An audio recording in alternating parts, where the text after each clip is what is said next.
Dragon Prince yuan और venerable yuan अर्थात आदरणीय युआन। अध्याय 871 से 880। नमस्कार, आप कहानी में खो जाएं उससे पहले चैनल को सब्सक्राइब करें और नोटिफिकेशन ऑन करें। धन्यवाद। ड्रैगन प्रिंस युआन अध्याय 871 जुआ। अध्याय 871 जुआ। जब ज़ुओया ने ये शब्द कहे तो यी किशुई की खूबसूरत आंखों में खौफनाक इरादा झलक गया। वह कैसे नहीं जान सकती थी कि ज़ुओया का इरादा दुर्भावनापूर्ण था। वह जानबूझकर पवन मंडप और झो युआन पर कुछ गंदा पानी डालना चाहती थी। आप ऑडियो बुक्स 108 देख रहे हैं। धोखेबाजों से सावधान रहें। जब ज़ुओया ने यी किशुई की बर्फीली ठंडी आंखों को देखा तो वह आत्मसंतुष्ट होकर मुस्कुराई। क्या यी किशुई, आपको नहीं लगता कि यह सही है? यहाँ कौन नहीं जानता कि वरिष्ठ भाई लू जियाओ कितना मजबूत है। अग्नि मंडप कई वर्षों तक चारों मंडपों पर हावी रहा। झो युआन के आने के बाद पवन मंडप बार बार शक्ति क्यों जीतेगा? वह केवल मध्यवर्ती दिव्य निवास चरण में है, तो उसके पास वह क्षमता कैसे होगी? क्या मजाक? मैं नहीं मानता कि इसमें कुछ भी गड़बड़ नहीं है। आसपास की सभी युवा लड़कियां चिंतित नजर आ रही थी। इस अवधि के दौरान पवन मंडप की उपलब्धियां वास्तव में बहुत आश्चर्यजनक थी। इसके अलावा वे सभी एक मध्यवर्ती दिव्य निवास चरण विशेषज्ञ के नेतृत्व में हासिल किए गए थे, जो कोई नहीं था। कुछ हद तक ये सचमुच अविश्वसनीय था। ज़ुओया को झो युआन पर धब्बा लगाते देख ही डोंगर गुस्से से लाल हो गई और वह ज़ुओया के शब्दों का खंडन करने ही वाली थी। लेकिन यी किशुई ने उसे रोक दिया और ज़ुओया को दबंग होते हुए घूरने लगा। उसने उदासीनता से कहा, स्वर्ग ज्वाला अनुष्ठान में दो बड़े बुजुर्ग भी मौजूद थे।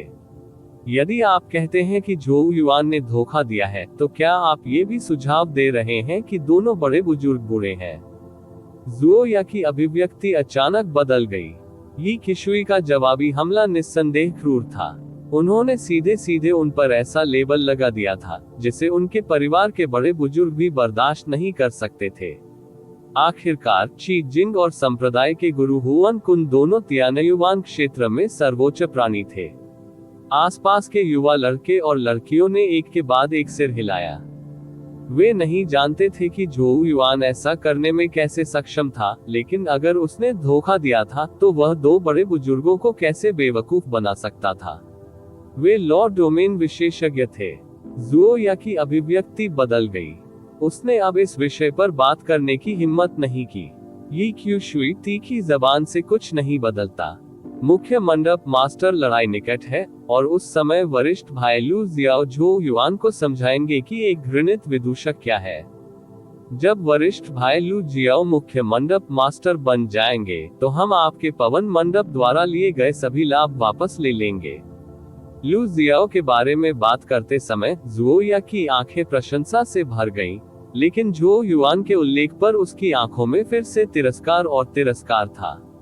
उनकी राय में झो युआन लू जियो से तुलना के लायक नहीं था और उसकी पिछली जीतें इसलिए थी क्योंकि लू जियो ने कोई कदम नहीं उठाया था।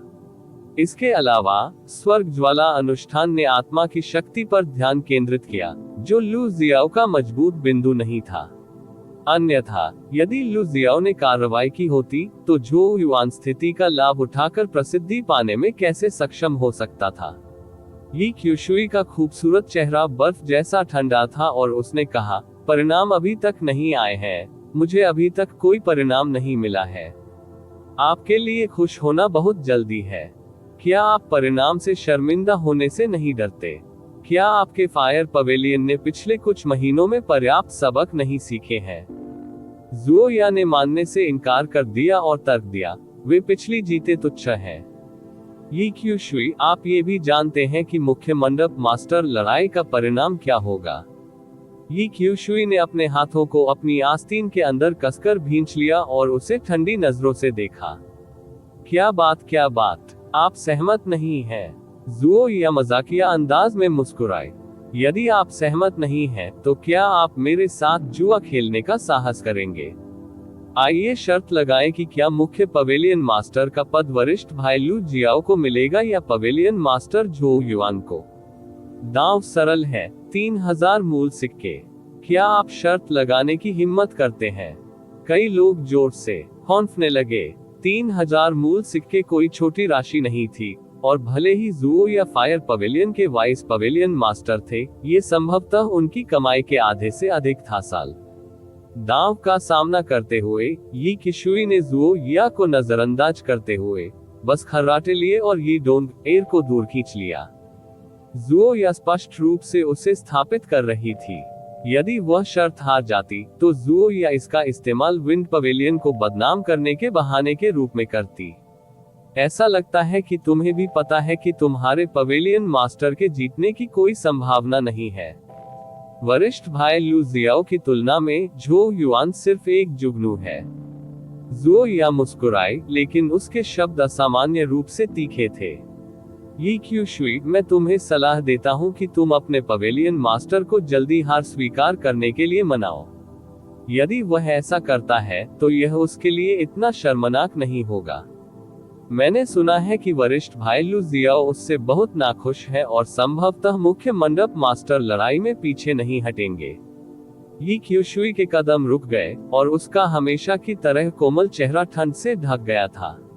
वह जुओ या द्वारा झो युआन का सार्वजनिक रूप से अपमान करना स्वीकार नहीं कर सकती थी, भले ही वह जानती थी कि जुओ या जानबूझकर उसे उकसाने की कोशिश कर रही थी।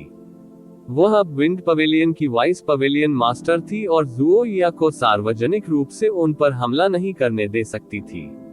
वह धीरे धीरे घूमी और जुओ या को घूरते हुए बोली। जुओ या ने परवाह नहीं की और मजाक में कहा, क्या आप शर्त लगाने जा रहे हैं? यदि आप इतना बड़ा दांव लगाना चाहते हैं तो मैं आपके साथ जुड़ूंगा, लेकिन आपका दांव वास्तव में बहुत छोटा है। जुओ या ने अपनी लंबी सुडौल भौहें उठाई और उसकी आंखों में क्रोध का भाव था, जिसे उसने अंत में दबा दिया और उपहास किया। फिर आप क्या चाहते हैं? 10,000 मूल सिक्के, यी क्यूशुई ने जोर से और स्पष्ट रूप से कहा और उसने सीधे जुओ या को देखा। चूंकि आप इतना अधिक दांव लगाना चाहते हैं तो और अधिक दांव लगाएं। अगर हिम्मत नहीं है तो अपना मुंह बंद कर लो। हुआ। नए उपन्यास अध्याय ऑडियो बुक 108 COM पर पब्लिश किए गए हैं। हर कोई स्तब्ध रह गया। 10,000 मूल सिक्के कोई छोटी रकम नहीं थी। यहाँ तक कि यी क्यूशुई और जुओ या, जो दोनों शक्तिशाली पृष्ठभूमि वाले थे, अगर वे शर्त हार गए तो उन्हें बहुत नुकसान होगा। जाहिर तौर पर यी क्यूशुई क्रोधित थे। जुओ या का चेहरा सख्त हो गया और उसने कुछ देर तक बोलने की हिम्मत नहीं की। यदि वह 10,000 मूल सिक्के खो देती है तो क्या वह भविष्य में भी खेती जारी रख पाएगी? क्या यी क्यूशुई पागल है? जुओ या ने केवल यी क्यूशुई को भड़काने की योजना बनाई थी, लेकिन उसने उससे इतना पागल होने की उम्मीद नहीं की थी। क्या तुम्हारी हिम्मत नहीं हुई? यी क्यूशुई ने जुओ या की ओर तिरस्कारपूर्वक देखा। जुओ या का रंग नीले और सफेद के बीच बदलता रहता था। यी क्यूशुई की तिरस्कारपूर्ण दृष्टि को देखकर वह असामान्य रूप से क्रोधित हो गई, लेकिन अंत में उसने कहा, चूंकि आप मुझे मूल सिक्के इतने अधिक देना चाहते हैं तो मैं कैसे मना कर सकती हूँ। 10,000 मूल सिक्के तो ये हैं। हालांकि 10,000 मूल सिक्कों की बड़ी संख्या से हैरान जुओ या को लगा कि यी क्यूशुई ने इसे केवल गुस्से से कहा था। आखिरकार उसे विश्वास नहीं था कि झो युआन, जो केवल मध्यवर्ती दिव्य निवास चरण में था, लू जियाओ के खिलाफ जीत सकता है। वे पिछली जीते पूर्ण शक्ति के सामने निस्संदेह हास्यास्पद थी। यी क्यूशुई, हम सभी ने ये शर्त सुनी है। मुझे आशा है कि आप भविष्य में इससे इनकार नहीं करेंगे, अन्यथा मुझे इसके लिए बड़े यी यान को ढूंढना पड़ेगा। जुओ हा ने कहा, तुम्हें ये भी याद रखना होगा, यदि आप शर्त स्वीकार नहीं करते हैं तो मैं आपके जुओ परिवार के बुजुर्गों से भी पूछूंगा।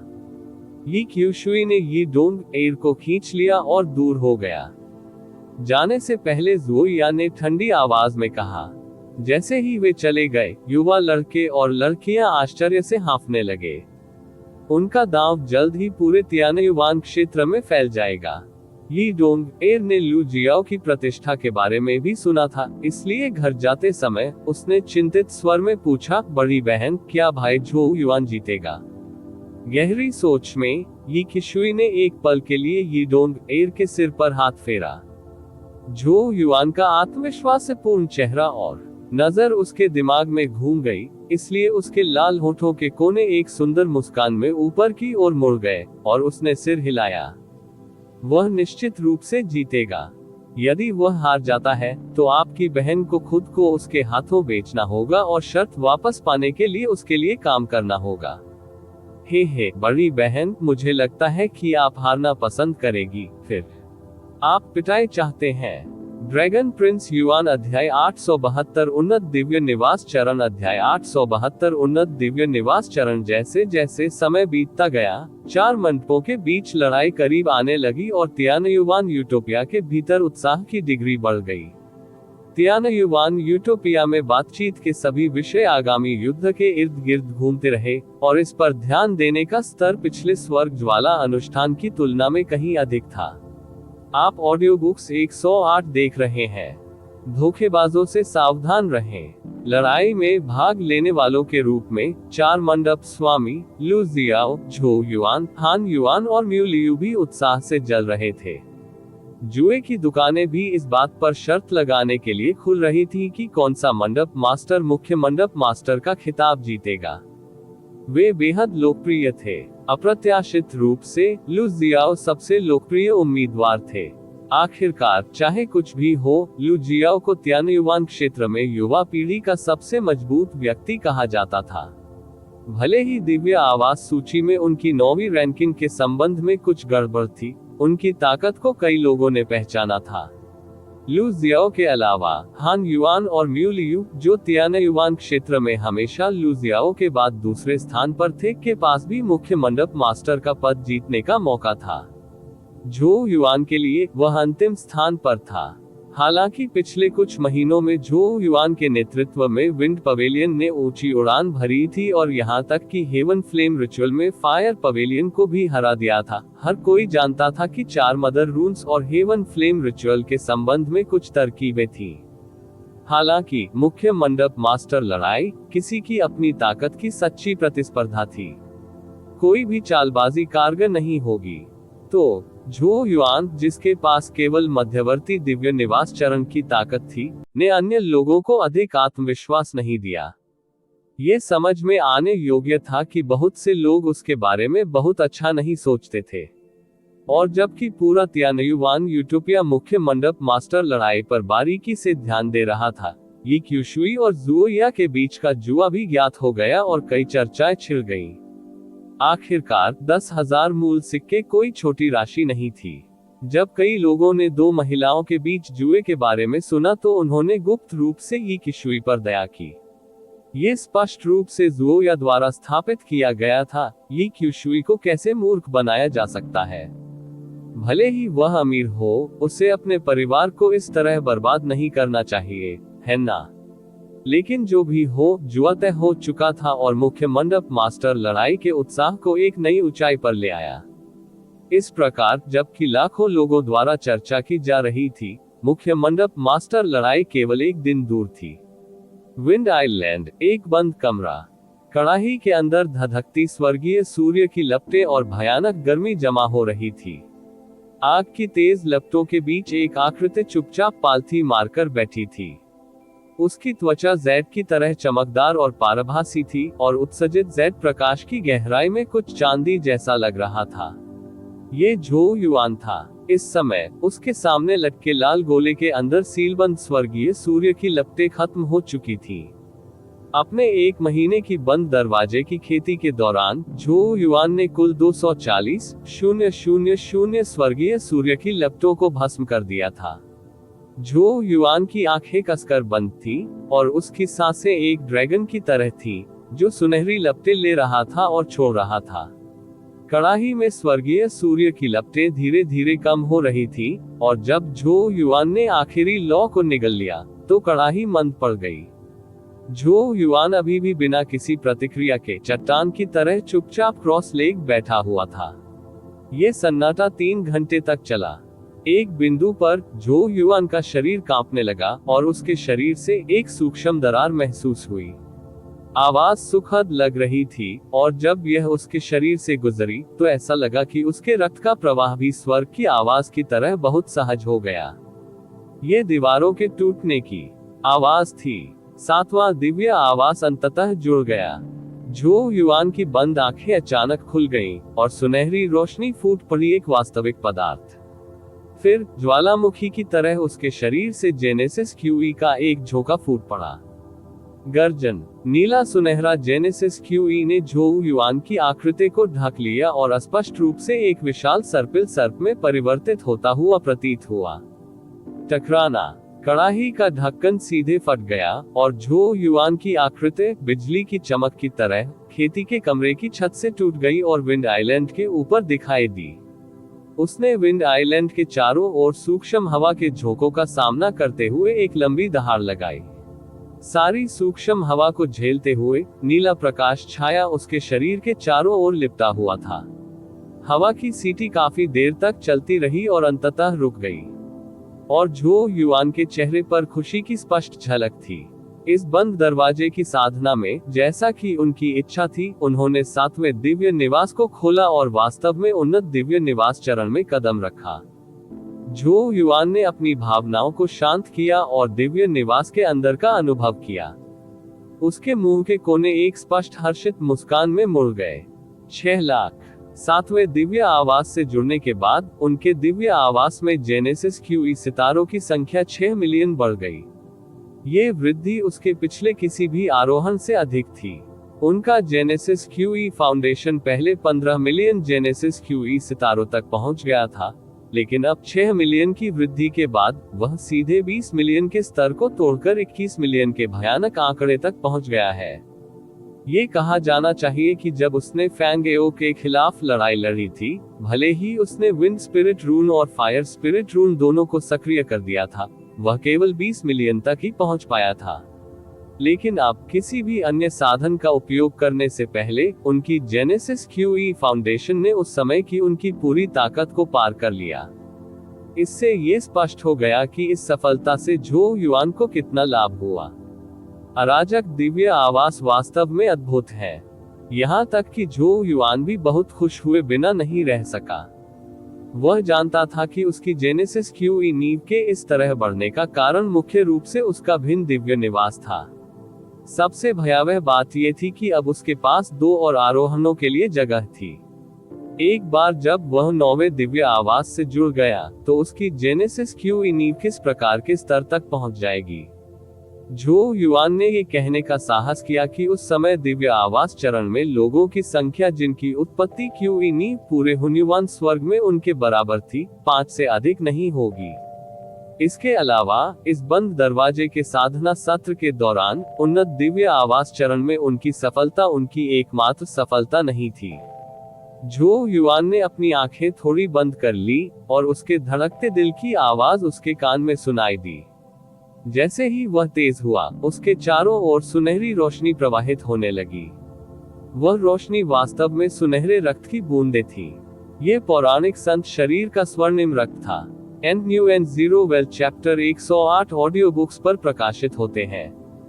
को अतीत में झो युआन का पौराणिक संत शरीर सुनहरे रक्त की 1 दर्जन बूंदों का उत्पादन कर सकता था, लेकिन स्वर्गीय सूर्य की लपटों द्वारा परिष्कृत होने के करीब 1 महीने के बाद झो युआन की उत्पत्ति क्यूई न केवल शुद्ध हो गई, बल्कि उसका शरीर मजबूत हो गया और बहुत लाभ मिला।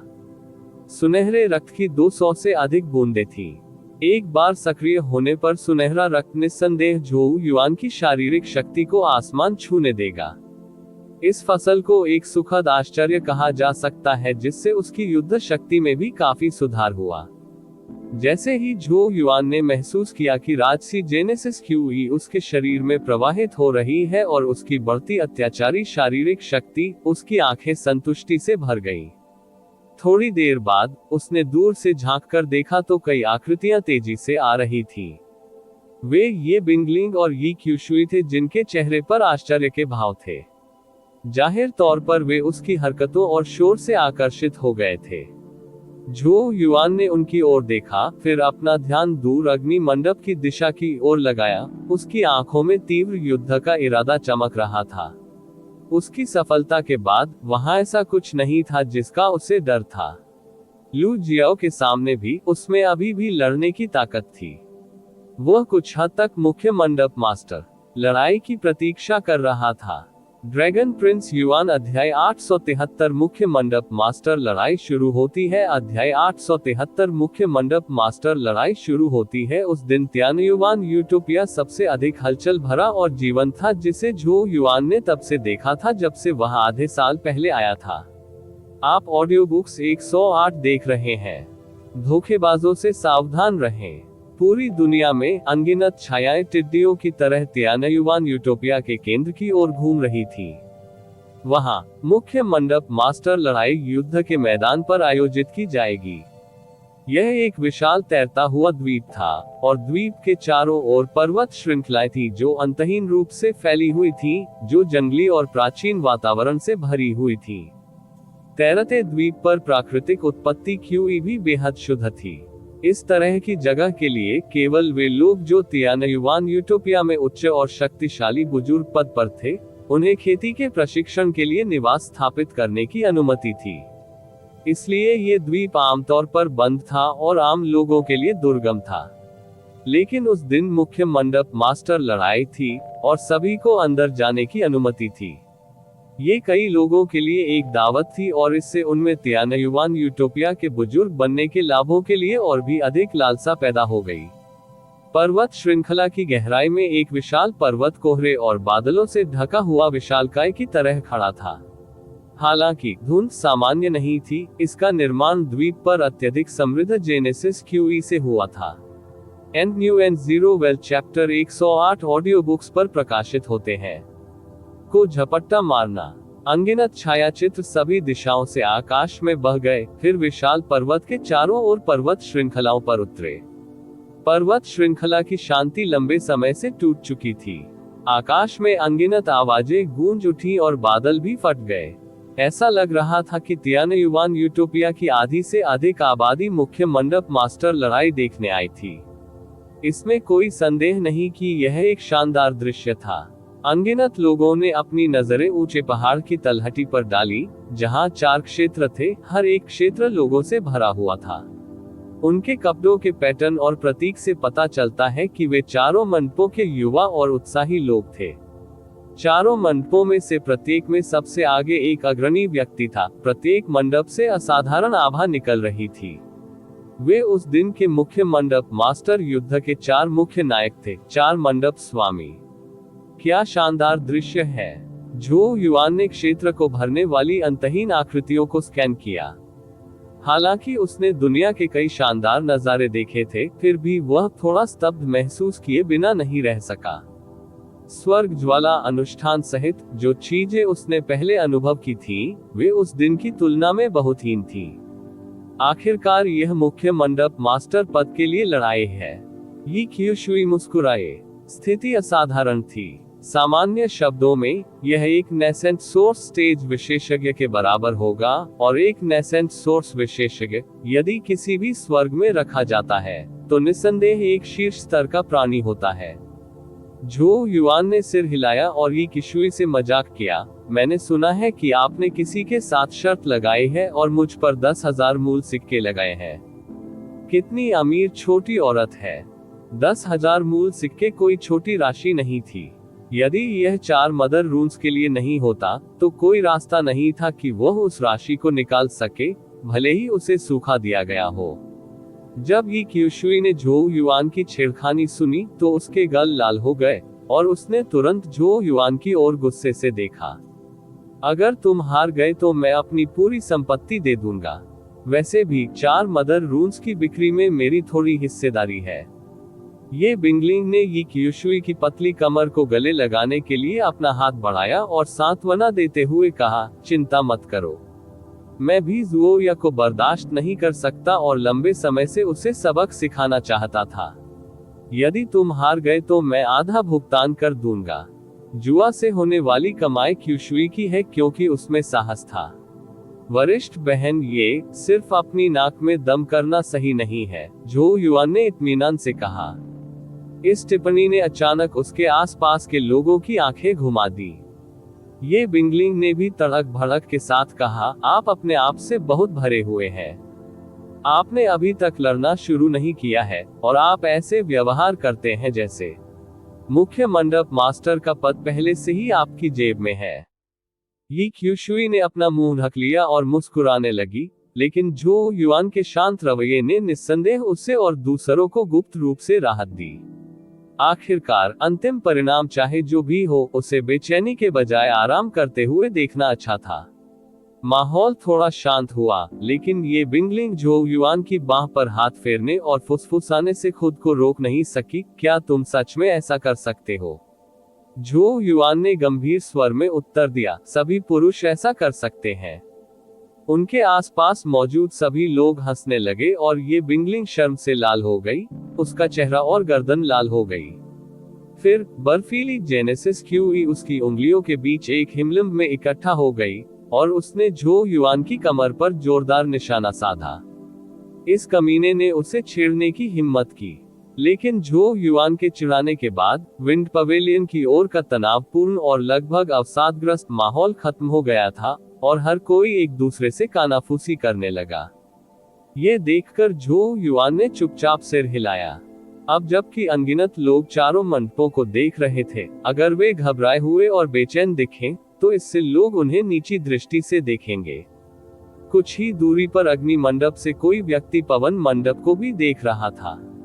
विंड पवेलियन का ऊंचा और शक्तिशाली पवेलियन मास्टर सिर्फ एक कचरा है जो दिखावा करना पसंद करता है, एक लंबी महिला ने व्यंग्य किया। यह ज़ुओ या था जिसने पहले ही क्यूशुई के साथ दांव लगाया था। तुरंत उसने अपने सामने खड़ी आकृति को देखा, उसकी आंखों में गहरी प्रशंसा झलक रही थी। उसने धीमी आवाज में कहा, बड़े भाई लू जियाओ, मैंने आप पर सब कुछ दांव पर लगा दिया है। तुम्हें खूबसूरती से जीतना होगा। यदि आप उस आदमी से टकराते हैं तो बेहतर होगा कि आप उसे सीधे कुचलकर और उसे अपनी ताकत का एहसास कराकर जीते। लू जियाओ की अभिव्यक्ति शांत और उदासीन थी। उसने आगे की ओर देखा और झो युआन की दिशा में एक बार भी नजर नहीं डाली। छोटी बहन, चिंता मत करो। पवेलियन मास्टर के रूप में मुझ पर वह सब कुछ वापस लाने की जिम्मेदारी है जो हमारे फायर पवेलियन ने पहले खो दिया था। सच में, मैं नहीं चाहता कि झो युआन मेरे द्वारा पूरी तरह से कुचल दिया जाए। अगर मैं कुछ योग्यता दिखा सकूं तो बेहतर होगा, अन्यथा पिछली हारें और भी शर्मनाक होंगी। ज़ुओ हा ने सिर हिलाया। किसी काबिल इंसान से हारना कूड़े से हारने से बेहतर है। इस तरह ये फायर पवेलियन की पिछली विफलताओं को ढकने के लिए एक कपड़े के रूप में कार्य कर सकता है।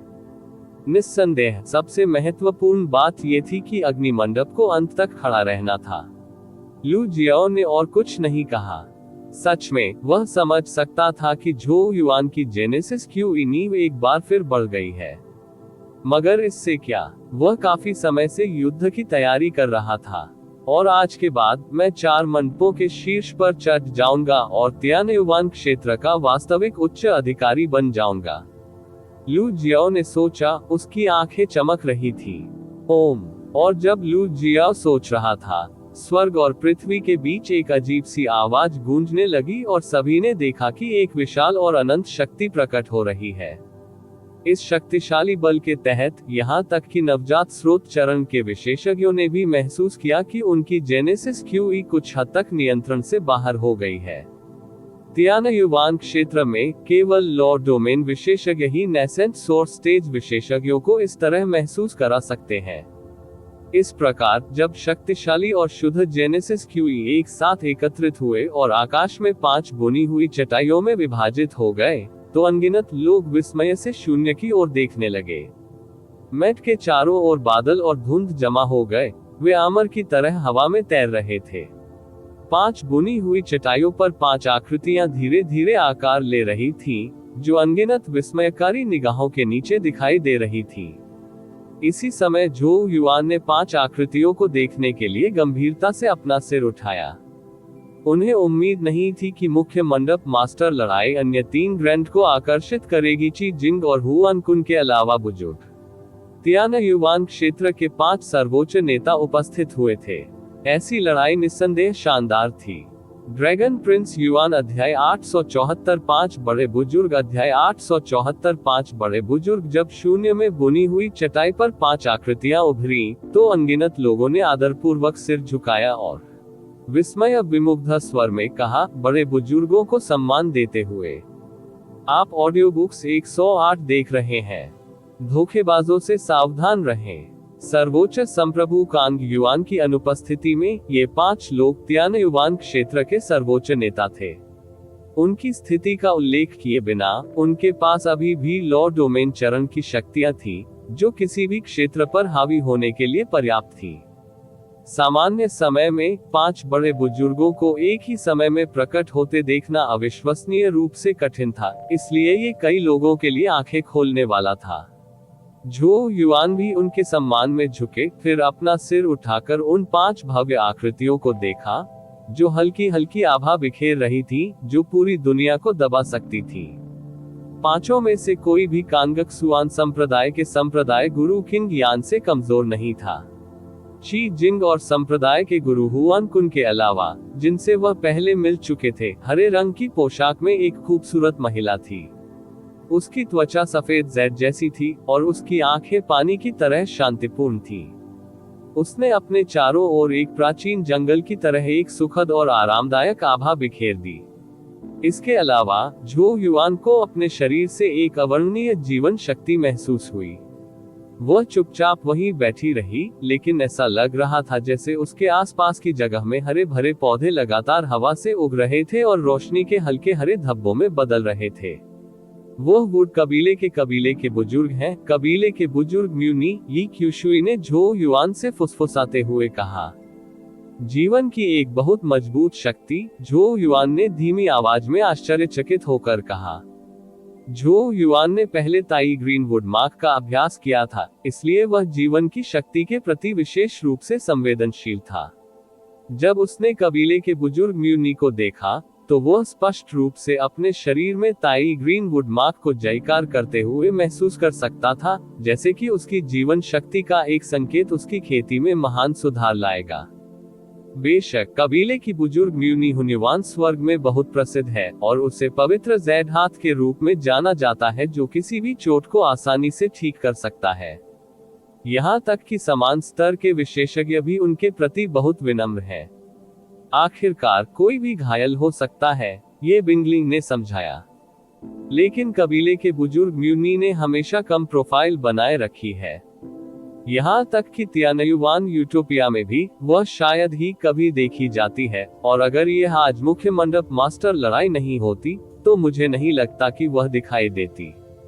झो युआन कांप उठा। उन्होंने सोचा कि क्या कबीले के बुजुर्ग म्यूनी याओ याओ को ठीक होने में मदद कर पाएंगे, लेकिन उसने तुरंत अपना सिर हिला दिया।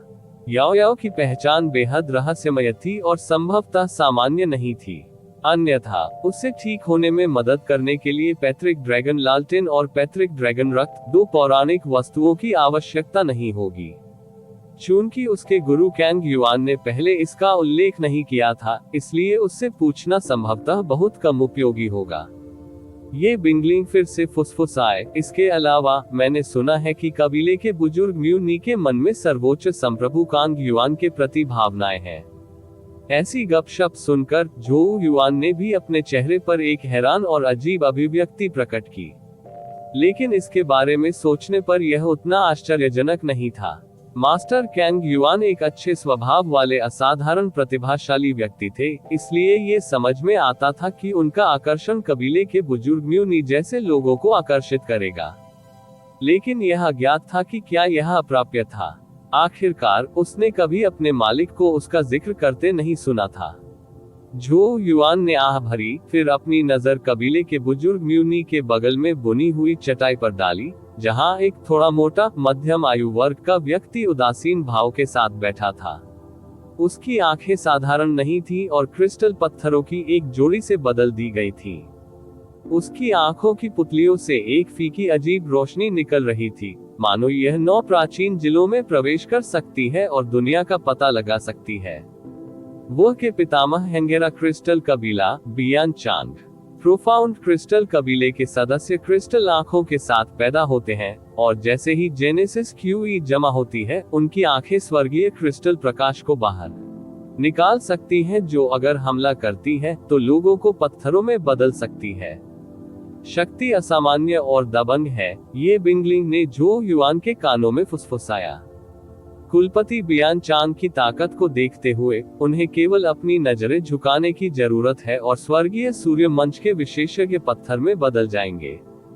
जो युआन ने चुपके से अपने होठों को थपथपाया। ये रक्तरेखा द्वारा लाया गया एक लाभ था।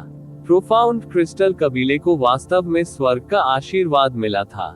उसने अपनी नजर आखिरी बड़े बुजुर्ग पर डाली।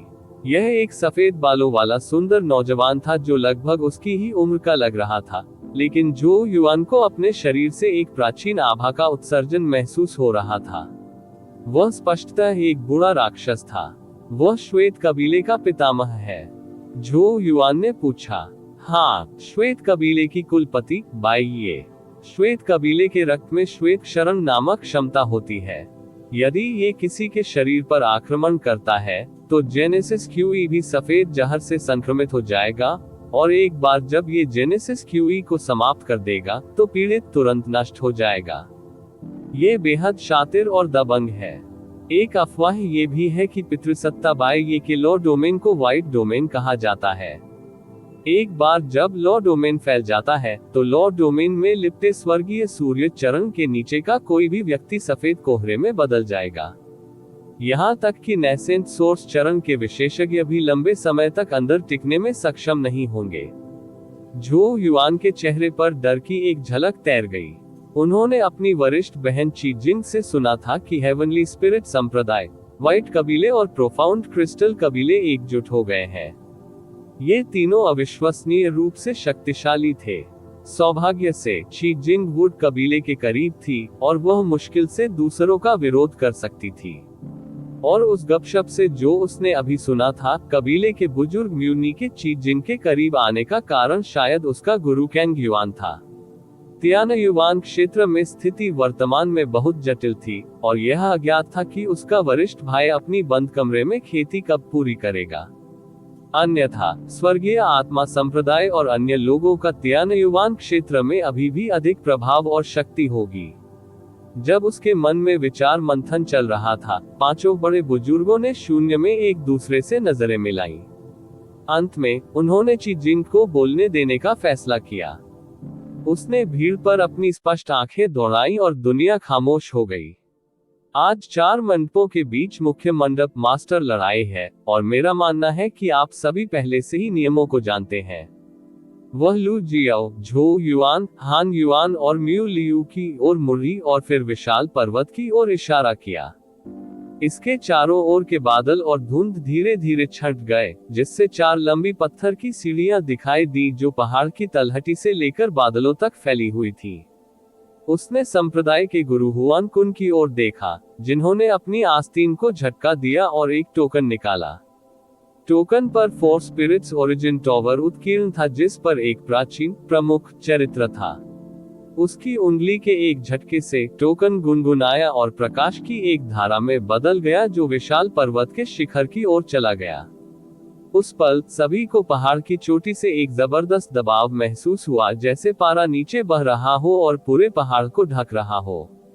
दिव्य निवास अवस्था के कई विशेषज्ञ भयभीत नजर आ रहे थे उस दबाव में, यहाँ तक कि उनके शरीर में जेनेसिस क्यूई ने भी जमने के लक्षण दिखाए।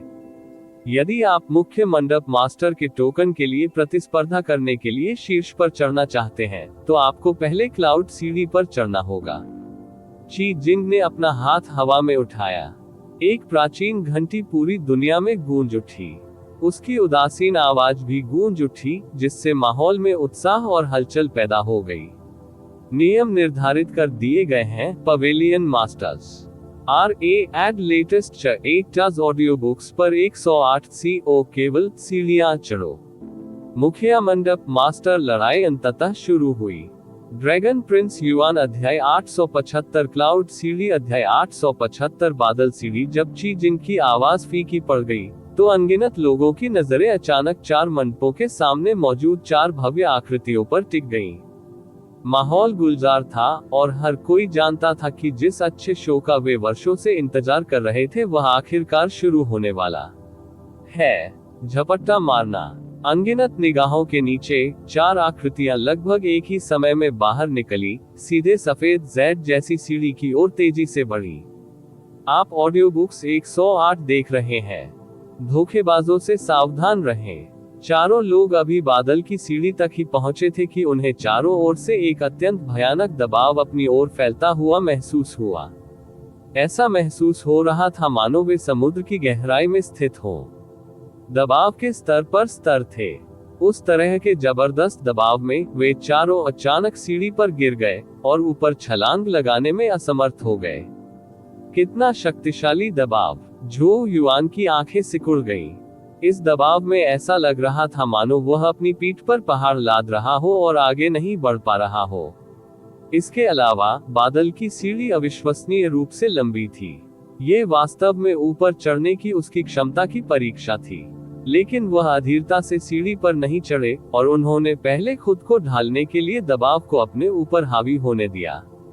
शून्य में 5 प्रभावशाली आकृतियां बादल की सीढ़ियों पर 4 आकृतियों को ध्यान से देख रही थी। पिछले मुख्य मंडप मास्टर लड़ाइयों में क्लाउड सीढ़ी का दमन केवल 18 मिलियन जेनेसिस क्यूई सितारों के आसपास था। इस बार यह 20 मिलियन तक क्यों पहुंच गया है? ची जिंग ने पूछा। जब मुख्य मंडप मास्टर टोकन ने दबाव डाला तो उसने पहले ही इस पर ध्यान दिया था, लेकिन वस्तु संप्रदाय मास्टर हुआनकुन के हाथ में थी, इसलिए उसे नहीं पता था कि संप्रदाय मास्टर हुआनकुन ने क्या निर्धारित किया था। संप्रदाय के गुरु हुआनकुन मुस्कुराए। बड़े बुजुर्ग ची जिंग गलत है। नियमों के मुताबिक दबाव 15 मिलियन से 20 मिलियन के बीच सेट किया जा सकता है। मैंने इसे केवल 20 मिलियन पर सेट किया है, जो वास्तव में उचित है। बस इसे उन छोटे लोगों के लिए एक परीक्षा समझे। ची जिंग ने संप्रदाय के गुरु हुआनकुन पर गहरी नजर डाली। वह कैसे नहीं जान सकती थी कि वह बूढ़ा आदमी क्या सोच रहा था। वह बस झो युआन के लिए कुछ कठिनाइयां पैदा करना चाहता था, क्योंकि कोई केवल क्लाउड सीढ़ी पर अपने स्वयं के जेनेसिस क्यूई फाउंडेशन पर भरोसा कर सकता था। अन्य कोई भी वस्तु बेकार थी। हालांकि झो युआन ने जो युद्ध शक्ति दिखाई थी वह वास्तव में अत्याचारी थी, फिर भी वह केवल मध्यवर्ती दिव्य निवास चरण में था। बिना किसी साधना वस्तु के नींव के मामले में वह वास्तव में लू जियाओ और अन्य लोगों से कमतर था। लेकिन संप्रदाय के गुरु हुआनकुन ने जो कहा वह सही था। दबाव का कोई निश्चित मूल्य नहीं था, इसलिए भले ही उन्होंने इसे 20 मिलियन पर सेट किया हो, ची जिंग कुछ नहीं कह सके। उसने बहस करना जारी नहीं रखा और अपनी निगाहें बादल की सीढ़ी पर डाल दी। वह जानती थी कि संप्रदाय के गुरु हुआनकुन ने सोचा था कि ये दबाव झो युआन को दबा सकता है। उसने वास्तव में अपने मालिक की आंखों को कमाका। जहां तक अन्य 3 बड़े बुजुर्गों की बात है, उनमें से किसी ने भी एक शब्द भी नहीं बोला।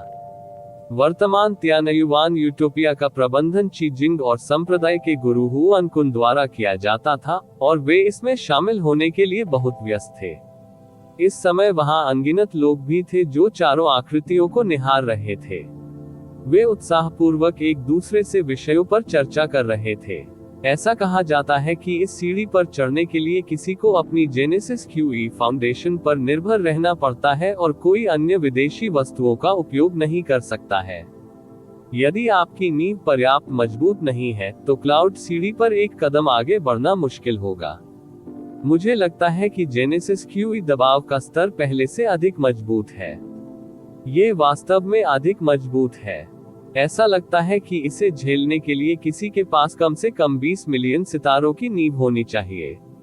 इस नंबर को सुनकर कई लोगों की सांसें हैरानी से भर गईं। यह आधार भी विदेशी वस्तुओं की सहायता से प्राप्त नहीं किया जा सका। ये कहा जाना चाहिए कि उन्नत दिव्य निवास चरण के लोगों के पास जेनेसिस क्यूई फाउंडेशन होना चाहिए। 10 मिलियन का आंकड़ा पहले से ही बहुत आश्चर्यजनक था। केवल शीर्ष स्वर्ग के गौरव जिन्होंने 9 दिव्य आवासों को खोला, वे उन्नत दिव्य आवास चरण तक पहुंचने पर उस स्तर के आसपास उत्पत्ति क्यूई नींव प्राप्त कर सकते थे। फायर पवेलियन की तरफ ज़ुओइया और झू लियान एक साथ खड़े थे। जुओया ने दूर से झोउ युआन की आकृति को देखा और उपहास किया, 20 मिलियन की जेनेसिस क्यूई फाउंडेशन। वह आदमी उस स्तर तक नहीं पहुंच सकता था, है ना? झू लियान ने जवाब दिया, यहां तक कि फैंग एओ भी फायर स्पिरिट रून को सक्रिय करने के बाद 20 मिलियन तक नहीं पहुंच सका। झू युआन के ऐसा करने की संभावना और भी कम है ना? उन्होंने पहले जो युद्ध शक्ति दिखाई थी वह वास्तव में मजबूत है, लेकिन इसे हासिल करने के लिए उन्होंने ज्यादातर विदेशी वस्तुओं पर भरोसा किया था। अगर यह आदमी बादल की सीढ़ी को पार नहीं कर सकता, तो यह वास्तव में हास्यास्पद होगा। जुओ हा ने व्यंग्य किया। मुस्कुराते हुए झू लियान ने सिर हिलाया। पत्थर की सीढ़ी का उद्देश्य मूल रूप से अपर्याप्त नींव वाले लोगों को खत्म करना था। यदि झो युआन के पास केवल वही ताकत होती जो उसके पास पहले थी, तो उसके लिए पहाड़ की चोटी तक पहुंचना असंभव होता। जुओया ने पवन मंडप की ओर यी किशुई पर एक नजर डाली, और उनकी दो निगाहें टकरा गईं।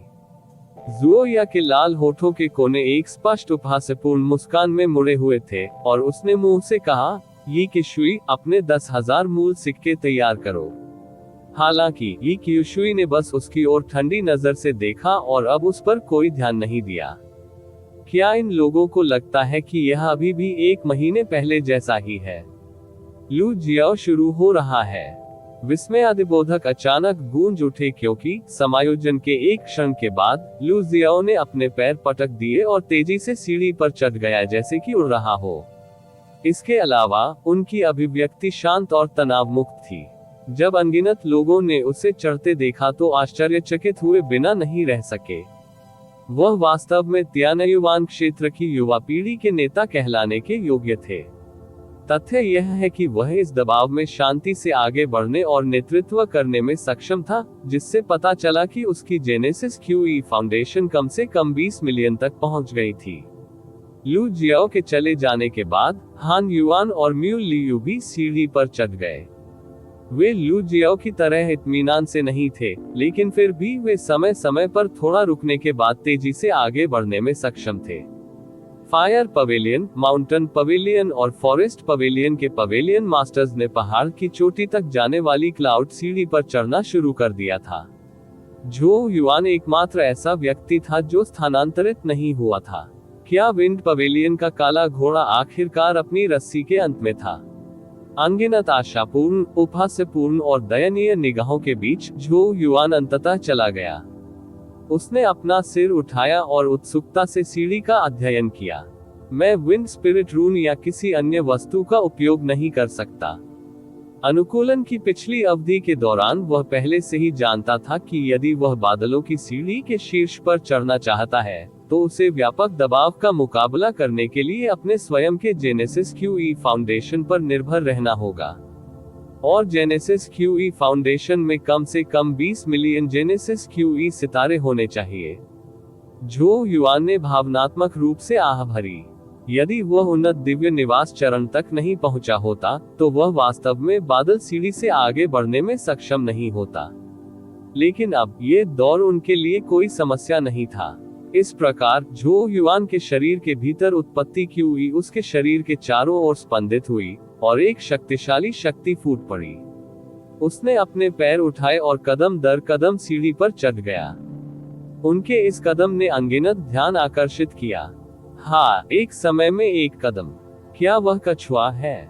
जुओया ने ठंडा व्यंग्य किया और अपने वरिष्ठ भाई लू जियाओ की ओर देखा, जो उड़ते हुए चल रहा था। झो युआन की तुलना उसके शांत और सहज तरीके से कैसे की जा सकती है? लेकिन उसका उपहास लंबे समय तक नहीं टिक सका, क्योंकि सभी ने पाया कि हालांकि झो युआन के कदम धीमे थे, लेकिन वे अविश्वसनीय रूप से स्थिर थे, जैसे कि भयानक दबाव मौजूद नहीं था। ऐसा एहसास हो रहा था मानो किसी साधारण पहाड़ पर चढ़ रहे हो। ऐसे अवसर में उस तरह की सामान्य चढ़ाई वाली मुद्रा लोगों को यह महसूस कराने के लिए पर्याप्त थी कि वह सामान्य नहीं था। पर कम से कम हान युआन और म्यूली को हर दर्जनों सांसों में रुकना पड़ता था, लेकिन झो युआन की चढ़ाई की गति उनकी तुलना में धीमी नहीं थी, फिर भी उसे एक बार भी रुकने की जरूरत नहीं पड़ी। इससे कोई भी उनकी ताकत का अंतर समझ सकता था। वी इसेट ऑडियो बुक 108.co/m सर्वोत्तम उपन्यास पढ़ने के अनुभव के लिए एन से बादल की सीढ़ी पर झो युआन के अलावा जो शांत और तनाव मुक्त था, लू जियाओ भी था जिसने नेतृत्व किया था। हंगामा मच गया। इस दृश्य से यह स्पष्ट था कि अकेले जेनेसिस क्यूई फाउंडेशन के आधार पर पवन मंडप मास्टर हान युआन और म्यू लियू दोनों से बेहतर था और लू जियो के साथ भी प्रतिस्पर्धा कर सकता था। ये काला घोड़ा सचमुच एक रहस्य था। ड्रैगन प्रिंस युआन अध्याय 876 सर्प की सवारी अध्याय 876 सर्प की सवारी अनगिनत लोग पहाड़ की चोटी तक जाने वाली 4 सीढ़ियों को ध्यान से देख रहे थे। वहां चारों आकृतियां लगातार ऊंचे और ऊंचे चढ़ रही थी। आप ऑडियो बुक्स 108 देख रहे हैं। धोखेबाजों से सावधान रहें। इतने जबरदस्त दबाव में ये तथ्य कि वे अपनी गति बनाए रख सकते थे और आगे बढ़ना जारी रख सकते थे, पहले से ही ये दिखाने के लिए पर्याप्त था कि 4 उम्मीदवारों की जेनेसिस क्यूई नींव 20 मिलियन से अधिक जेनेसिस क्यूई सितारों की थी। अन्यथा उनके लिए 1 इंच भी आगे बढ़ना मुश्किल हो जाता। 4 लोगों में से लू जियाओ की गति सबसे तेज थी क्योंकि उसने बढ़त ले ली थी। उसके कपड़े हवा में लहरा रहे थे। वह तेजी से और शांति से ऊंचे और ऊंचे उठ रहा था। उसके पीछे हान युआन और मू लियू थे, जो लू जियाओ की तरह इत्मीनान नहीं थे और उन्हें हर कुछ दर्जन सांसों के बाद एक पल के लिए रुकना पड़ता था। बहुत से लोग अंतिम स्थान को देख रहे थे और वह झो युआन था। हालांकि झो युआन आखिरी था, किसी ने भी उसे कम आंकने की हिम्मत नहीं की क्योंकि वे देख सकते थे कि झो युआन की गति एक बार भी धीमी नहीं हुई। वह लगातार एक कदम चढ़ रहा था और वह तेजी से हान युआन और म्यू लियू के पास आ रहा था। इसका क्या मतलब था? इसका मतलब था कि झो युआन आसानी से बादल की सीढ़ी पर चढ़ रहा था, लेकिन लू जियाओ की तरह तेज गति बनाए नहीं रख रहा था। ये खोज कई लोगों के लिए एक झटका थी, विशेषकर फैंगेओ, ज़ुओया और फायर पवेलियन के अन्य लोगों के लिए। उन्हें जो जानकारी पता थी उससे, हालांकि झो युआन के पास प्रभावशाली युद्ध उपलब्धियां थीं, उनकी जेनेसिस क्यूई फाउंडेशन को सभी 4 मंडप मास्टर्स के बीच अंतिम स्थान दिया गया था। हालांकि उनके सामने के दृश्य ने उन्हें ये बता दिया कि वे कितने गलत थे। ज़ुओया का चेहरा गुस्से से लाल हो गया क्योंकि उसे ये किशुई की आंखों का नजारा याद आ गया। ये किशुई स्पष्ट रूप से उसे मूर्ख की तरह देख रही थी क्योंकि वह लंबे समय से जानती थी कि झो युआन की ताकत एक बार फिर बढ़ गई थी। इसमें आत्मसंतुष्ट होने की क्या बात है? इससे कोई फर्क नहीं पड़ता कि उसकी ताकत में कितना सुधार हुआ है। क्या वह वरिष्ठ भाई लू जियाओ से अधिक मजबूत होगा? केवल एक मुख्य मंडप मास्टर पद है। जब तक पद वरिष्ठ भाई लू जियाओ के पास आता है, झो युआन अभी भी हारा हुआ है। इस विचार के साथ ज़ुओया ने एक गहरी सांस ली और 4 सीढ़ियों को देखना जारी रखा। देखते ही देखते 1 घंटा बीत गया। चारों आकृतियां पहले से ही सीढ़ी से आधे से अधिक ऊपर थीं, जहां बादल और धुंध लहरा रहे थे। हर कोई देख सकता था कि जैसे जैसे वे ऊंचे और ऊंचे चढ़ रहे थे, ऊपर से बरस रहा दबाव और अधिक चिपचिपा होता जा रहा था। यदि सामने का आधा हिस्सा झील के पानी जैसा बताया गया तो दूसरा हिस्सा कीचड़ जैसा था। इसी स्थान पर झो युआन ने हान युआन और म्यू लियू को पार किया था, जिससे तुरंत पूरे दर्शकों में हौंसले और आश्चर्य के स्वर गूंजने लगे।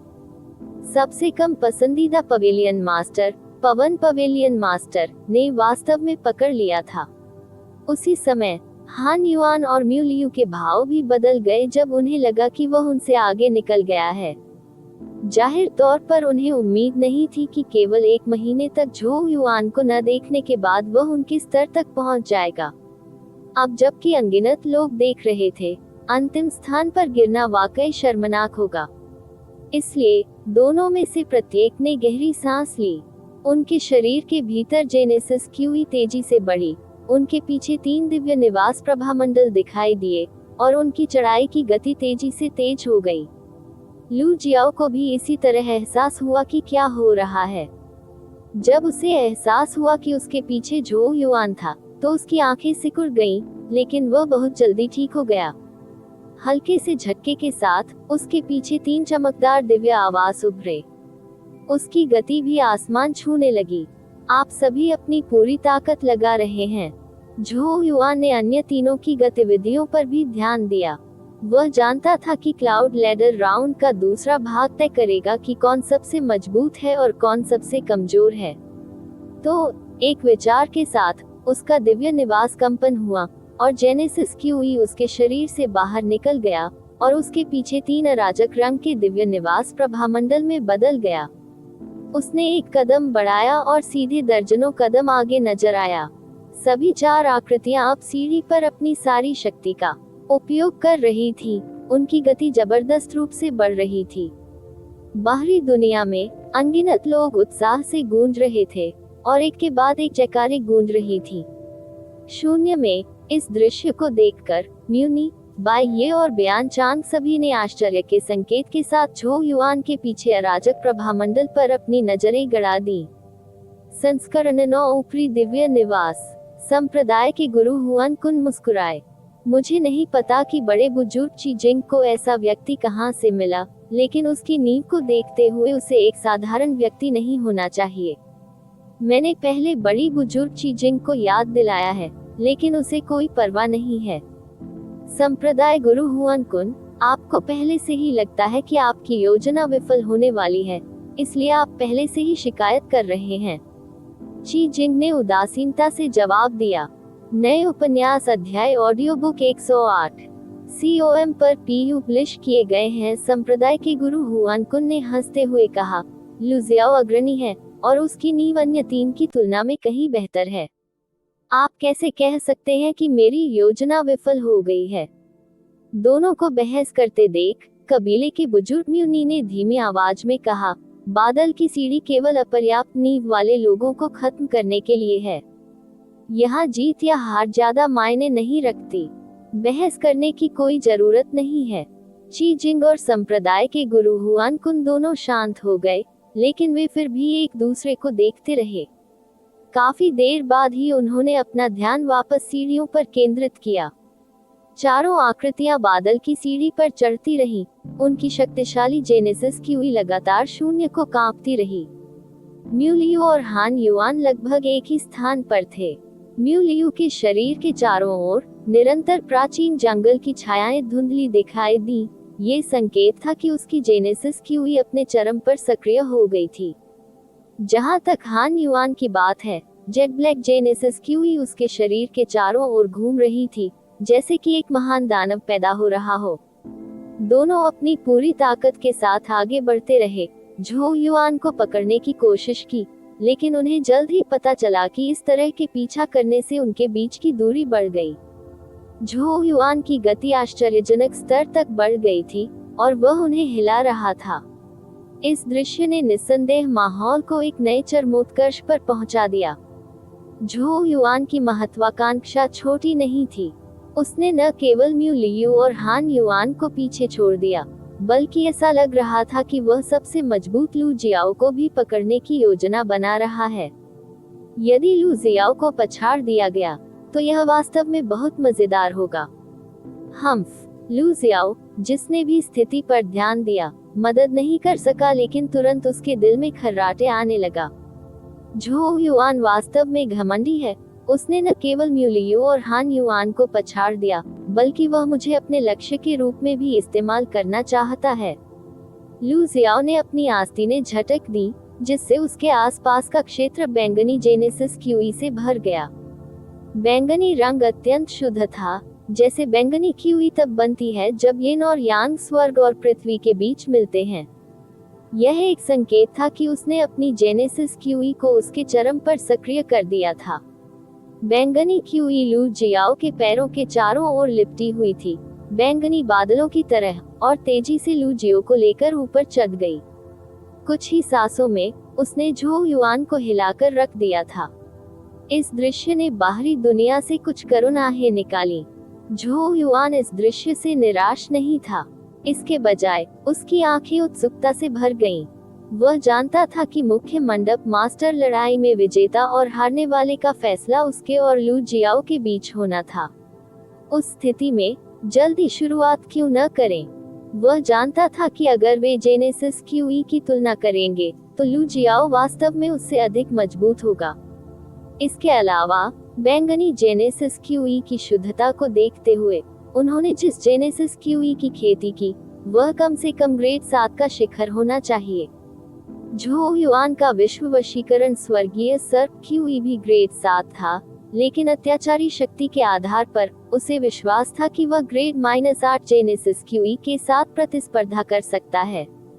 ये पैतृक ड्रैगन शास्त्र की अत्याचारी क्षमता थी, इसलिए जेनेसिस क्यूई साधना स्तर के मामले में वह वास्तव में लू जियो से कमजोर हो सकता है, लेकिन जिस विश्व वशीकरण स्वर्गीय सर्प क्यूई की उसने खेती की थी वह लू जियो की जेनेसिस क्यूई से अधिक मजबूत थी। तुलना से दोनों पक्षों को बराबर माना गया। उस स्थिति में आपको ऐसा क्यों लगता है कि आप मुझसे छुटकारा पा सकते हैं? झोउ युआन मुस्कुराया और एक हाथ से हाथ की मुहर बनाई। अचानक एक सांप की चीख दुनिया भर में गूंज उठी और नीला जेनेसिस क्यूई ने झोउ युआन के शरीर को ढांक दिया। अस्पष्ट रूप से एक नीले नाग की आकृति ने आकार ले लिया। जैसे ही झोउ युआन ने एक कदम आगे बढ़ाया, नीला सांप चारों ओर घूम गया। उस पल ऐसा लग रहा था कि वह एक सांप पर चढ़ रहा है और आश्चर्यजनक गति से लू जियाओ को पकड़ रहा है। बाहरी दुनिया में अनगिनत लोगों ने जब झोउ युआन की गति को आसमान छूते हुए देखा तो वह भूचाल पैदा करने वाले हो गए, क्योंकि वह तेजी से लू जियाओ का पीछा कर रहा था। किसी ने नहीं सोचा था कि झोउ युआन और लू जियाओ अपनी पूरी ताकत से लड़ेंगे जब मुख्य मंडप मास्टर पद के लिए लड़ाई केवल सीढ़ी के दौर में थी। ड्रैगन प्रिंस युआन अध्याय 877 एक साथ शिखर पर पहुंचना अध्याय 877 एक साथ शिखर पर पहुंचना गर्जन। सीढ़ी से नीले नाग की दहाड़ सुनाई दे रही थी। आप ऑडियो बुक्स 108 देख रहे हैं। धोखेबाजों से सावधान रहें। नीला सांप पर कदम रखते हुए झोउ युआन बिजली की तरह तेजी से उठा और तेजी से लू जियाओ को पकड़ लिया, जो अग्रणी था।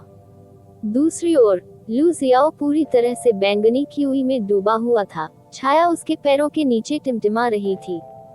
इस समय दोनों पक्ष स्पष्ट रूप से पूरी गति से आगे बढ़ रहे थे, जैसे कि ऊपर से बरसने वाला राजसी दबाव मौजूद ही न हो। ऐसे शक्तिशाली जेनेसिस क्यूई फाउंडेशन ने कई लोगों को आश्चर्य से अपने होंठ चबाने पर मजबूर कर दिया। समय बीतने के साथ दोनों के बीच की लड़ाई तेजी से बदल गई। बार बार जयकारें गूंजती रही और माहौल उत्साह से गूंज उठा। सभी ने पाया कि जब झोउ युआन और लू जियाओ अपनी पूरी ताकत से प्रतिस्पर्धा कर रहे थे तो उनके बीच की दूरी धीरे धीरे कम हो रही थी। इसने निस्संदेह एक बड़ी लहर पैदा कर दी। किसी ने नहीं सोचा था कि झोउ युआन, एक नया मंडप मास्टर, लू जियाओ, सबसे अनुभवी मंडप मास्टर को चुनौती देने की हिम्मत करेगा, उस सीढ़ी पर जहां किसी को पूरी तरह से अपने जेनेसिस क्यूई फाउंडेशन के साथ सहना पड़ता है। इसके अलावा देखने में ये चुनौती सिर्फ झोउ युआन का अहंकार नहीं लगती। एड लेटेस्ट एकटाज ऑडियो बुक्स पर केवल 108 CO परिणाम स्वरूप कई लोग उत्साह से झूम उठे। आखिरकार शो जितना बड़ा होगा उतना ही अच्छा होगा। वे झोउ युआन को अंत तक लड़ना पसंद करेंगे ताकि कम से कम मुख्य मंडप मास्टर लड़ाई एक असाधारण अच्छा प्रदर्शन हो। जब लू जियाओ ने बाहरी दुनिया से जयकार की आवाजें सुनी तो उसका चेहरा काला पड़ गया और उसकी आंखों की गहराई में गुस्से का संकेत था। उसे ऐसा महसूस हुआ मानो वह जंगल का जानवर राजा हो जिसे एक छोटा चूहा सहला रहा हो। उसने कभी नहीं सोचा था कि कोई उसे चुनौती देने की हिम्मत करेगा। ये कुछ ऐसा था जिसे करने की हिम्मत हान युआन और म्यू लियू ने भी नहीं की थी। जिस बात ने उन्हें सबसे अधिक क्रोधित और आश्चर्यचकित किया वह ये थी कि झोउ युआन और उनके बीच की दूरी लगातार कम होती जा रही थी। यदि यह जारी रहा तो झोउ युआन के लिए इसे पकड़ना संभव होगा। उस आदमी की जेनेसिस क्यूई नींव मेरी जितनी मजबूत नहीं होनी चाहिए, लेकिन वह नीला सर्प क्यूई बेहद अजीब है। लू जियाओ नाराज हो गया। उसने महसूस किया कि नीला सर्प क्यूई एक रहस्यमय और दबंग इरादे का उत्सर्जन करता है और इसकी शक्ति किसी भी तरह से उसकी बैंगनी क्यूई से कमतर नहीं है। और जाहिर है झो युआन ने उनके बीच मतभेदों को दूर करने और जल्दी से पकड़ने के लिए नीला सर्प क्यूई की अत्याचारी शक्ति पर भरोसा किया। कोई बात नहीं, मैं वैसे भी लगभग वहां हूँ। लू जियाओ ने गहरी सांस ली। सच में, यदि नींव में अंतर बहुत बड़ा न हो तो किसी लड़ाई में जेनेसिस क्यूई नींव का अधिक महत्व नहीं होता।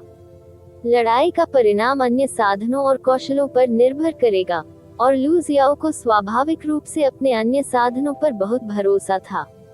इसलिए झो युआन की क्यूई के बारे में बहुत गहराई से सोचने की कोई जरूरत नहीं थी। शिखर पर चढ़ने के बाद स्वाभाविक रूप से उसके पास उसे सबक सिखाने का मौका होगा। इस विचार को मन में रखते हुए लू जियाओ ने अब झो युआन पर कोई ध्यान नहीं दिया, जो तेजी से उसके पीछे जा रहा था। झो युआन के आने से पहले उसने शिखर पर चढ़ने की योजना बनाई, लेकिन जब झो युआन ने लू जियाओ को शिखर पर जाते हुए देखा, तो वह स्वाभाविक रूप से लू जियाओ की योजना को समझ गया। चूंकि उसने पकड़ना शुरू कर दिया था, तो वह लू जियाओ को पहले पहाड़ की चोटी तक कैसे पहुंचने दे सकता था। हालांकि सीढ़ी राउंड का मुख्य मंडप मास्टर लड़ाई से कोई लेना देना नहीं था। झो युआन ने समझा कि यह गति इकट्ठा करने की एक प्रक्रिया थी। जो व्यक्ति पहले शीर्ष पर पहुंचेगा उसकी गति चरम पर पहुंच जाएगी और उनकी स्थिति लगभग पूर्ण स्तर पर पहुंच जाएगी, जिससे निस्संदेह उन्हें आगामी लड़ाई में लाभ होगा। झो युआन ने पहले कभी भी लू जियाओ को कम नहीं आंका था, क्योंकि वह जानता था कि लू जियाओ एक बहुत कठिन प्रतिद्वंद्वी था। यही कारण था कि उन्हें युद्ध करना पड़ा। यदि वह नहीं लड़ता तो लू जियाओ सभी अवसरों और लाभों का लाभ उठाता। झो युआन मूर्ख नहीं था, और वह स्वाभाविक रूप से जानता था कि वह हार नहीं मान सकता। उन्होंने एक गहरी सांस ली, एक हाथ को हैंड सील में मोड़ा और बिना किसी हिचकिचाहट के विश्व वश में करने वाले स्वर्गीय सर्प क्यूई को संचालित किया। गर्जन, एक रहस्यमयी महिमा के साथ नीला सांप की गगनभेदी दहाड़ पूरे क्षेत्र में गूंज उठी। अजूर क्यूई ने झो युआन के शरीर के चारों ओर इकट्ठा होना शुरू कर दिया, जिससे ड्रैगन की तरह आकाश में उठने से पहले एक नीला नाग की आकृति बन गई। जैसे ही उसने कदम रखा, नीला नाग की छाया झो युआन की गति अचानक आसमान छू गई। झपट्टा मारना, ऐसा लग रहा था कि अंतहीन सीढ़ी पर एक नीला प्रकाश चमक रहा है। बाहरी दुनिया में अचानक आश्चर्य की अनगिनत सांसें गूंजने लगी।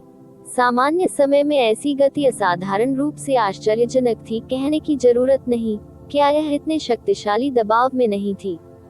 इस गति से झो युआन और लू जियो के बीच की दूरी तेजी से करीब आ रही थी। कुछ ही सांसों में दोनों एक दूसरे से महज दर्जनों कदम की दूरी पर थे। लू जियाओ की पुतलियां भी अचानक सिकुड़ गईं। वह जानता था कि यह झो युआन का आखिरी हमला था। उसने अपने शरीर के भीतर उत्पत्ति क्यूई को सक्रिय रूप से सक्रिय कर दिया, और उसके चारों ओर बैंगनी क्यूई तेजी से तीव्र हो गई। उसके पैरों पर एक छाया बनी और उसकी आकृति शिखर की ओर तेजी से बढ़ी। अनगिनत निगाहें दो पागल आकृतियों पर टिकी थीं, और जयकार सुनामी की तरह गूंज उठी। जहां तक हान युआन और म्यू लियू की बात है, बहुत कम लोगों ने उन पर ध्यान दिया। ये स्पष्ट था कि वे दोनों पृष्ठभूमि के पात्र बन गए थे। बैंगनी और नीला क्यूई घरघराहट करने लगी और दोनों व्यक्तियों के बीच की दूरी लगातार कम होती गई। 50 कदम, 30 कदम, 10 कदम, और जब दोनों एक दूसरे से केवल 10 कदम की दूरी पर थे, तो पर्वत शिखर पहले से ही 1 दर्जन फीट से भी कम दूरी पर था। ऐसा लग रहा था कि लू जियाओ घर की सीटी बजाती हवा भी सुन पा रहा था, जिससे वह और अधिक परेशान हो रहा था। लेकिन इस समय उसने पहले ही अपनी जेनेसिस क्यूई को उसके चरम पर सक्रिय कर दिया था और उसकी गति अपनी सीमा तक पहुंच गई थी। उसने आगे झांक कर देखा। पहाड़ का शिखर करीब आता जा रहा था, और कुछ ही सांसों में वह पहाड़ के शिखर पर पहुंच जाएगा। जब तक वह शीर्ष पर कदम रखने वाला पहला व्यक्ति था, झो युआन के सभी प्रयास व्यर्थ होंगे। 3 सेकंड के बाद झो युआन का आंकड़ा लू जियाओ से केवल 2 कदम पीछे था। बाहरी दुनिया में उत्साहपूर्ण शोर लगभग थम गया। सभी ने बिना पलक झपकाए दोनों आकृतियों को देखा और अपनी सांसें रोक लीं।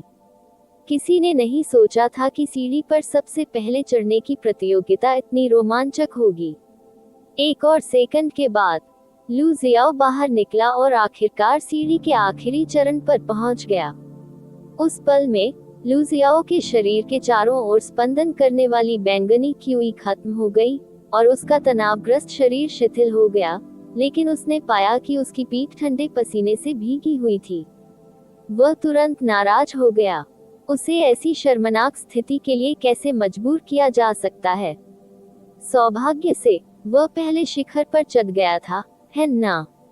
जब उसे अचानक लगा कि बाहरी दुनिया थोड़ी शांत हो गई है, तो लू जियाओ ने एक गहरी सांस ली।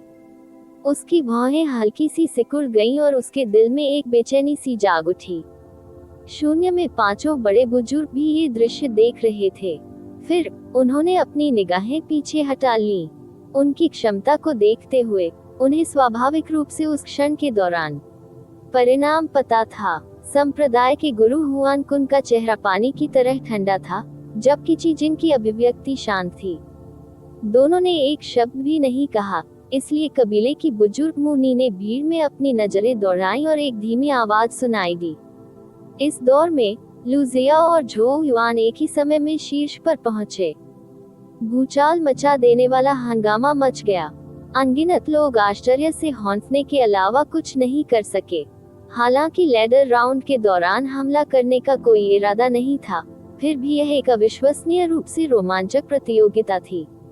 इसके अलावा जिस बात ने उन्हें सबसे ज्यादा चौंका दिया वह ये थी कि लू जियाओ राउंड में हावी नहीं हो पाई। इसके बजाय अंत में झो युआन ने पहले स्थान का आधा हिस्सा छीन लिया था। लू जियाओ की प्रसिद्धि वाले किसी व्यक्ति के लिए टाई का नतीजा एक कमजोर हार की तरह था। आखिरकार इस घटना से पहले सभी ने सोचा था कि लू जियाओ निश्चित जीत हासिल करेगी। बाहरी दुनिया से अनगिनत जयकारें थीं। धुंध से ढके पहाड़ की चोटी पर लू जियाओ का चेहरा राख हो गया था, क्योंकि वह अच्छी तरह से जानता था कि अगर वह पूरी तरह से नहीं जीता तो यह विफलता थी और उसे जीत साझा करनी पड़ी। ये गौरवशाली लू जियाओ का अपमान था।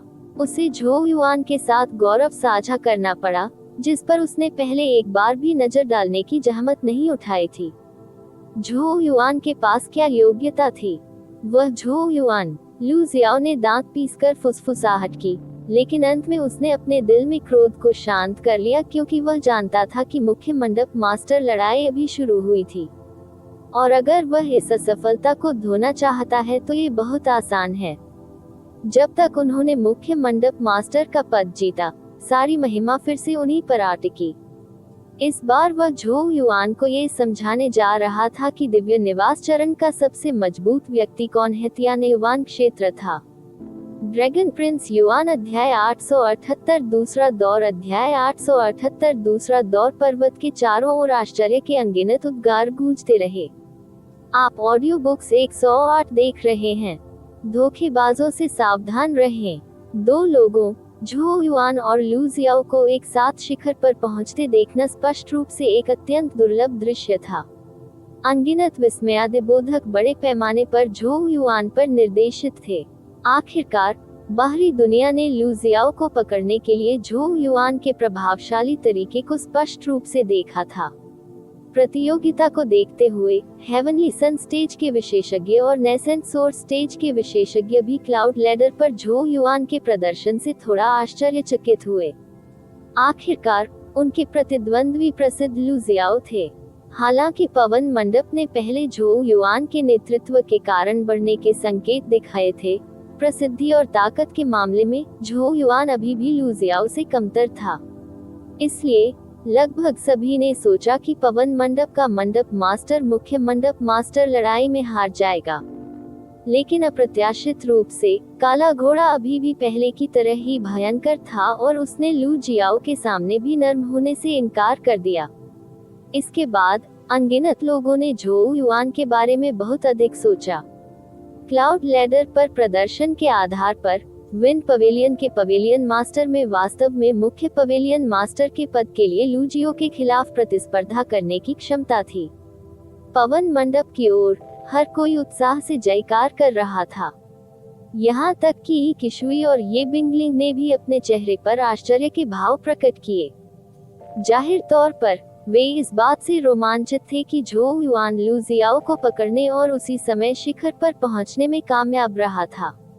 पवन मंडप का अवसादग्रस्त वातावरण इस समय उग्र हो गया था। दूसरी ओर फायर पवेलियन की तरफ कई लोगों ने निराशा से एक दूसरे को देखा और कुछ देर के लिए चुप हो गए। जूलियान और ज़ोया भी बहुत अच्छे नहीं दिखे। काफी देर बाद ज़ोया ने बड़बड़ाते हुए कहा, ये तो बस शुरुआत है। जब झोउ युआन वास्तव में युद्ध के मैदान में अपने वरिष्ठ भाई लू जियाओ का सामना करेगा, तो उसे पता चलेगा कि उसे क्यों उकसाया नहीं जाना चाहिए। बादल और धुंध से ढके पहाड़ के ऊपर खड़े होकर झोउ युआन ने एक गहरी सांस ली। उसके शरीर के भीतर शक्तिशाली जेनेसिस क्यूई धीरे धीरे कम हो गई। अपनी शक्ति के विस्फोट के दौरान उसने अपनी जेनेसिस क्यूई को भी चरम पर सक्रिय कर दिया था, लेकिन अंत में वह लू जियाओ से आगे नहीं निकल पाया और उसके साथ ही शिखर पर चढ़ गया। झोउ युआन को इस परिणाम पर थोड़ा अफसोस हुआ, लेकिन वह निराश नहीं हुआ। वह लू जियाओ की पृष्ठभूमि का परीक्षण करने में सक्षम थे और उन्होंने पाया कि किसी भी विदेशी वस्तु पर भरोसा किए बिना उनकी जेनेसिस क्यूई फाउंडेशन लगभग 23 मिलियन थी। यह उनकी 20 मिलियन की नींव से अधिक था, लेकिन सौभाग्य से झोउ युआन ने सर्प क्यूई को वश में करने वाली दुनिया पर कब्जा कर लिया और लू जियाओ के साथ ही शिखर पर पहुंचकर कुछ चेहरा हासिल करने में सक्षम हो गया। इसलिए बिना किसी बाहरी साधन के उपयोग के दोनों पक्षों का समान रूप से मिलान किया गया। बेशक ये तुलना यथार्थवादी नहीं थी। जब एक दूसरे की नींव के बीच अंतर विशेष रूप से बड़ा नहीं था, तो लड़ाई का परिणाम इस बात पर निर्भर करेगा कि उनके पास अन्य साधन क्या हैं। लेकिन कम से कम जब झोउ युआन ने फिर से लू जियाओ का सामना किया, तो वह अब उतना भयभीत नहीं होगा जितना वह तब था जब वह कुछ महीने पहले उससे पहली बार मिला था।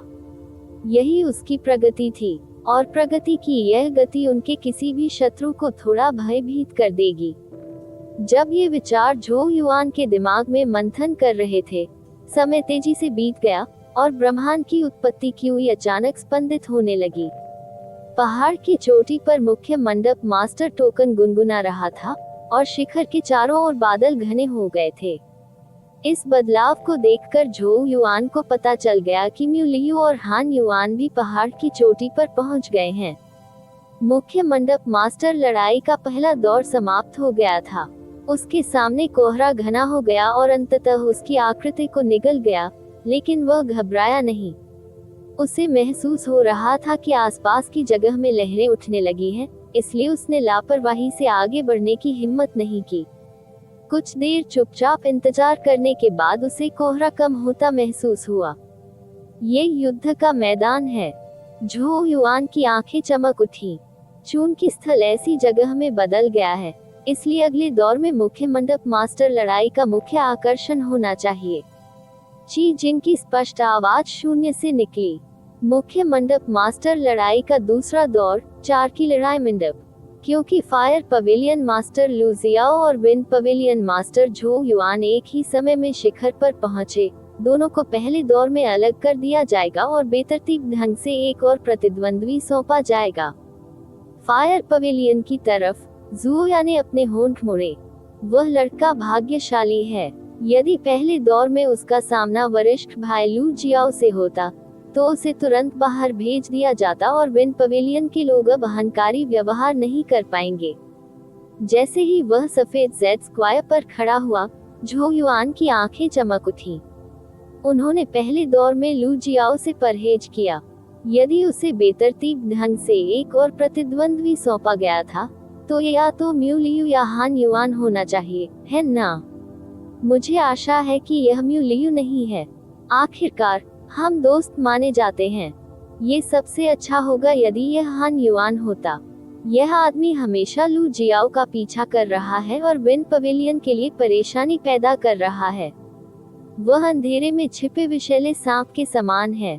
साथ ही उस लड़के ने अतीत में वरिष्ठ बहन ची जिन के भरोसे का भी दुरुपयोग किया है। हालांकि इसे विश्वासघात नहीं माना जा सकता क्योंकि वह उस समय दिव्य निवास का केवल एक छोटा सा विशेषज्ञ था और वास्तव में उसके पास वरिष्ठ बहन ची जिंग द्वारा वास्तव में मूल्यवान होने की योग्यता नहीं थी। चूंकि ची जिंग ने इस मामले के बारे में ज्यादा कुछ नहीं बताया था, इसलिए ये स्पष्ट था कि वह हान युआन को ज्यादा महत्व नहीं देती थी। लेकिन भले ही ची जिंग को कोई परवाह नहीं थी, झो युआन मौका मिलने पर अपनी वरिष्ठ बहन को बदला लेने में मदद करना चाहता था। जब झो युआन इस बारे में सोच रहा था, चौक के दूसरे छोर पर कोहरा तेजी से फैल रहा था और सूक्ष्म कदमों की आवाज सुनाई दी जैसे कोई आकृति धीरे धीरे बाहर निकल रही हो। वह काले वस्त्र पहने हुए था और उसके शरीर से शक्तिशाली काली जेनेसिस क्यूई निकल रही थी और उससे एक ठंडी आभा निकल रही थी। हान युआन के अलावा और कौन होगा? हान युआन कोहरे से बाहर चला गया और दूसरी तरफ झो युआन को देखकर उसके मुंह के कोने थोड़े हिल गए। झो युआन ने भी एक विस्तृत मुस्कान प्रकट की। उसने ऊपर शून्य पर एक चोर नजर डाली। वह वास्तव में हान युआन का अपनी इच्छानुसार सामना कर रहा था। उन्हें आश्चर्य हुआ कि क्या व्यवस्था वास्तव में यादृच्छिक थी या क्या उनकी वरिष्ठ बहन ने परिणाम में हेरफेर किया था। लेकिन इस बारे में सोचने से कोई फायदा नहीं था, चूंकि वह हान युआन का सामना करने जा रहा था, इसलिए उसे बिना किसी ध्यान भटकाए लड़ना चाहिए। ऑडियो बुक 108 पर वर्तमान उपन्यासों का अनुसरण करें। COM और संभवतः म्यूलियू अब लू जियाओ से मिला होगा, है ना? मुझे उम्मीद है कि वह टिकेगा। हालांकि वह जानता था कि म्यूलियू कमजोर नहीं था, लेकिन यह संभावना नहीं थी कि वह लू जियाओ को हरा सकेगा। बजना। दुनिया भर में अचानक एक मधुर घंटी बज उठी। ची जिंग की आवाज फिर से सुनाई दी। मुख्य मंडप मास्टर लड़ाई का दूसरा दौर। पवन मंडप के मंडप मास्टर झो युआन, माउंटेन मंडप के मंडप मास्टर हान युआन का सामना करेंगे। फायर पवेलियन के पवेलियन मास्टर लू जियाओ का सामना फॉरेस्ट पवेलियन के पवेलियन मास्टर म्यूलियू से होगा। बाहरी दुनिया का माहौल फिर से गुलजार होने लगा। अनगिनत लोग ऊंचे पहाड़ पर बने दो चौकों को घूर घूर कर देख रहे थे। वे सभी समझ गए कि केवल दो लोग जो विजयी होंगे, वे ही मुख्य मंडप मास्टर टोकन के लिए प्रतिस्पर्धा करने के पात्र होंगे। मुख्य मंडप मास्टर लड़ाई का असली शो आखिरकार शुरू होने वाला था। ड्रैगन प्रिंस युआन अध्याय 879 हान युआन के खिलाफ लड़ाई अध्याय 879 हान युआन के खिलाफ लड़ाई। सफेद धुंध से घिरे चौक पर झो युआन ने हान युआन को देखा। उसकी आंखों में भावना की कोई लहर नहीं थी। सच तो यह है कि हान युआन और उसके बीच ज्यादा दुश्मनी नहीं थी। भले ही हान युआन अक्सर लू जियाओ का पीछा करता था और पवन मंडप के लिए परेशानी पैदा करता था, झो युआन समझता था कि ऐसा इसलिए था क्योंकि उसके पास कोई विकल्प नहीं था। आप ऑडियो बुक्स 108 देख रहे हैं। धोखेबाजों से सावधान रहें। लेकिन कारण जो भी हो, चूंकि वे एक दूसरे के खिलाफ थे, स्वाभाविक रूप से उसके पास उसे जाने देने का कोई कारण नहीं था। हान युआन झो युआन को घूर रहा था। उसके चेहरे पर कुछ जटिल भाव थे।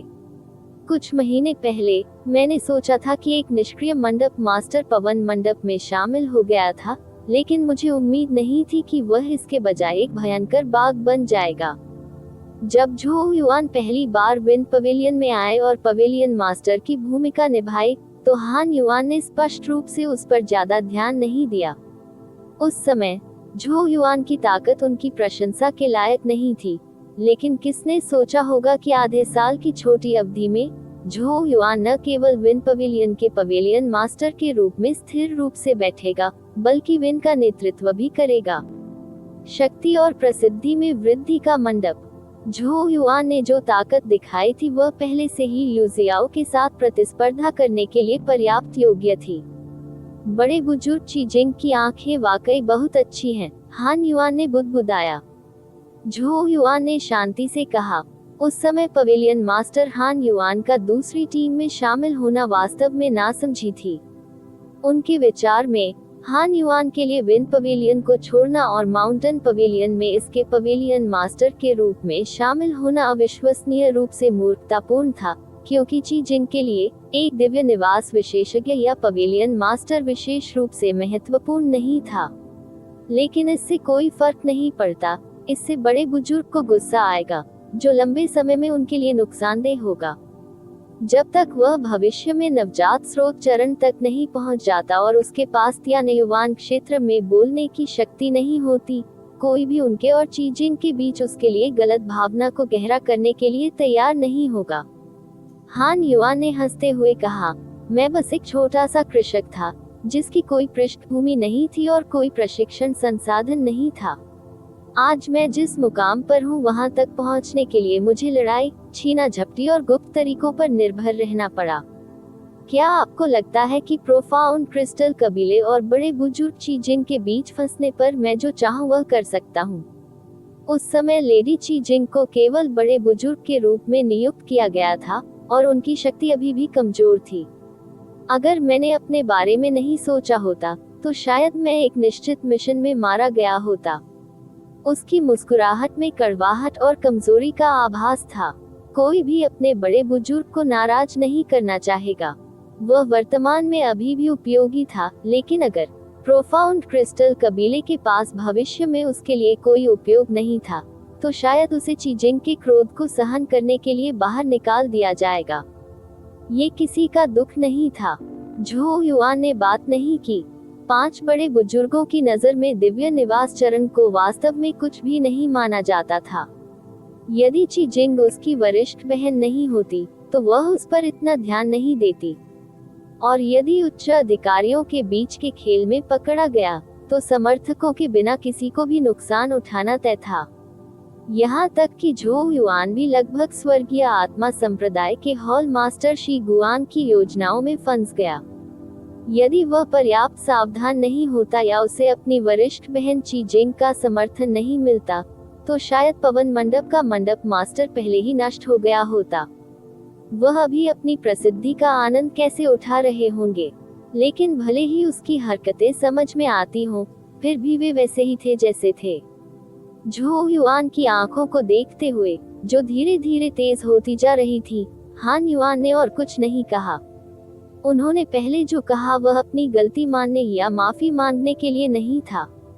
एक ऐसे व्यक्ति के रूप में जिसने आज जहां है वहां तक पहुंचने के लिए बेहद कड़ी मेहनत की है, वह एक अविश्वसनीय रूप से मजबूत और सख्त व्यक्ति भी था। पवेलियन मास्टर झो युआन के मन में अभी भी मेरे प्रति थोड़ी नाराजगी होगी। अगर ऐसा है तो आओ लड़ें। आपको सच बताऊं तो मेरी भी मुख्य मंडप मास्टर पद हासिल करने की महत्वाकांक्षा है। अगर मैं तुम्हें हरा देता हूं, तो मैं अंततः लू जियाओ का सामना करूंगा। बूम! शक्तिशाली काली जेनेसिस क्यूई हान युआन के शरीर से निकली, जिससे सूर्य और आकाश नष्ट हो गए। जेनेसिस क्यूई ने अनगिनत जेनेसिस क्यूई सितारों को प्रकट करते हुए शून्य को रोशन किया। सरसरी तौर पर देखने पर पता चला कि वहां कम से कम 20 मिलियन तारे थे। शक्तिशाली जेनेसिस क्यूई का दबाव हजारों फीट की विशाल लहरों की तरह था, जो सभी दिशाओं में फैल रहा था, जिससे बाहरी लोग भी आश्चर्यचकित होकर अपने होंठ पीटने लगे। माउंटेन पवेलियन का पवेलियन मास्टर वास्तव में कोई साधारण व्यक्ति नहीं था। ऑडियो बुक्स से अपस्टोर 108 को, लेकिन उस स्तर के जेनेसिस क्यूई के सामने झो युआन का लबादा एक बार भी नहीं लहराया। वह वहीं शांति से खड़ा रहा।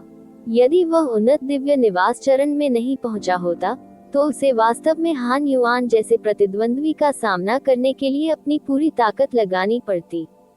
हालांकि क्योंकि वह उन्नत दिव्य निवास चरण तक पहुंच गया था, अब वह पूरी तरह से जेनेसिस क्यूई फाउंडेशन पर आधारित हान युआन से अधिक मजबूत था। भले ही उसकी उत्पत्ति क्यूई केवल कुछ सैकड़ों हजारों से अधिक थी, दुनिया की अत्याचारी शक्ति के साथ सर्प क्यूई को वश में करने के साथ झो युआन को भरोसा था कि अगर वह केवल नींव पर आधारित होता तो वह हान युआन को आसानी से दबा सकता था। निस्संदेह हान युआन को इसके बारे में सबसे अधिक जानकारी थी।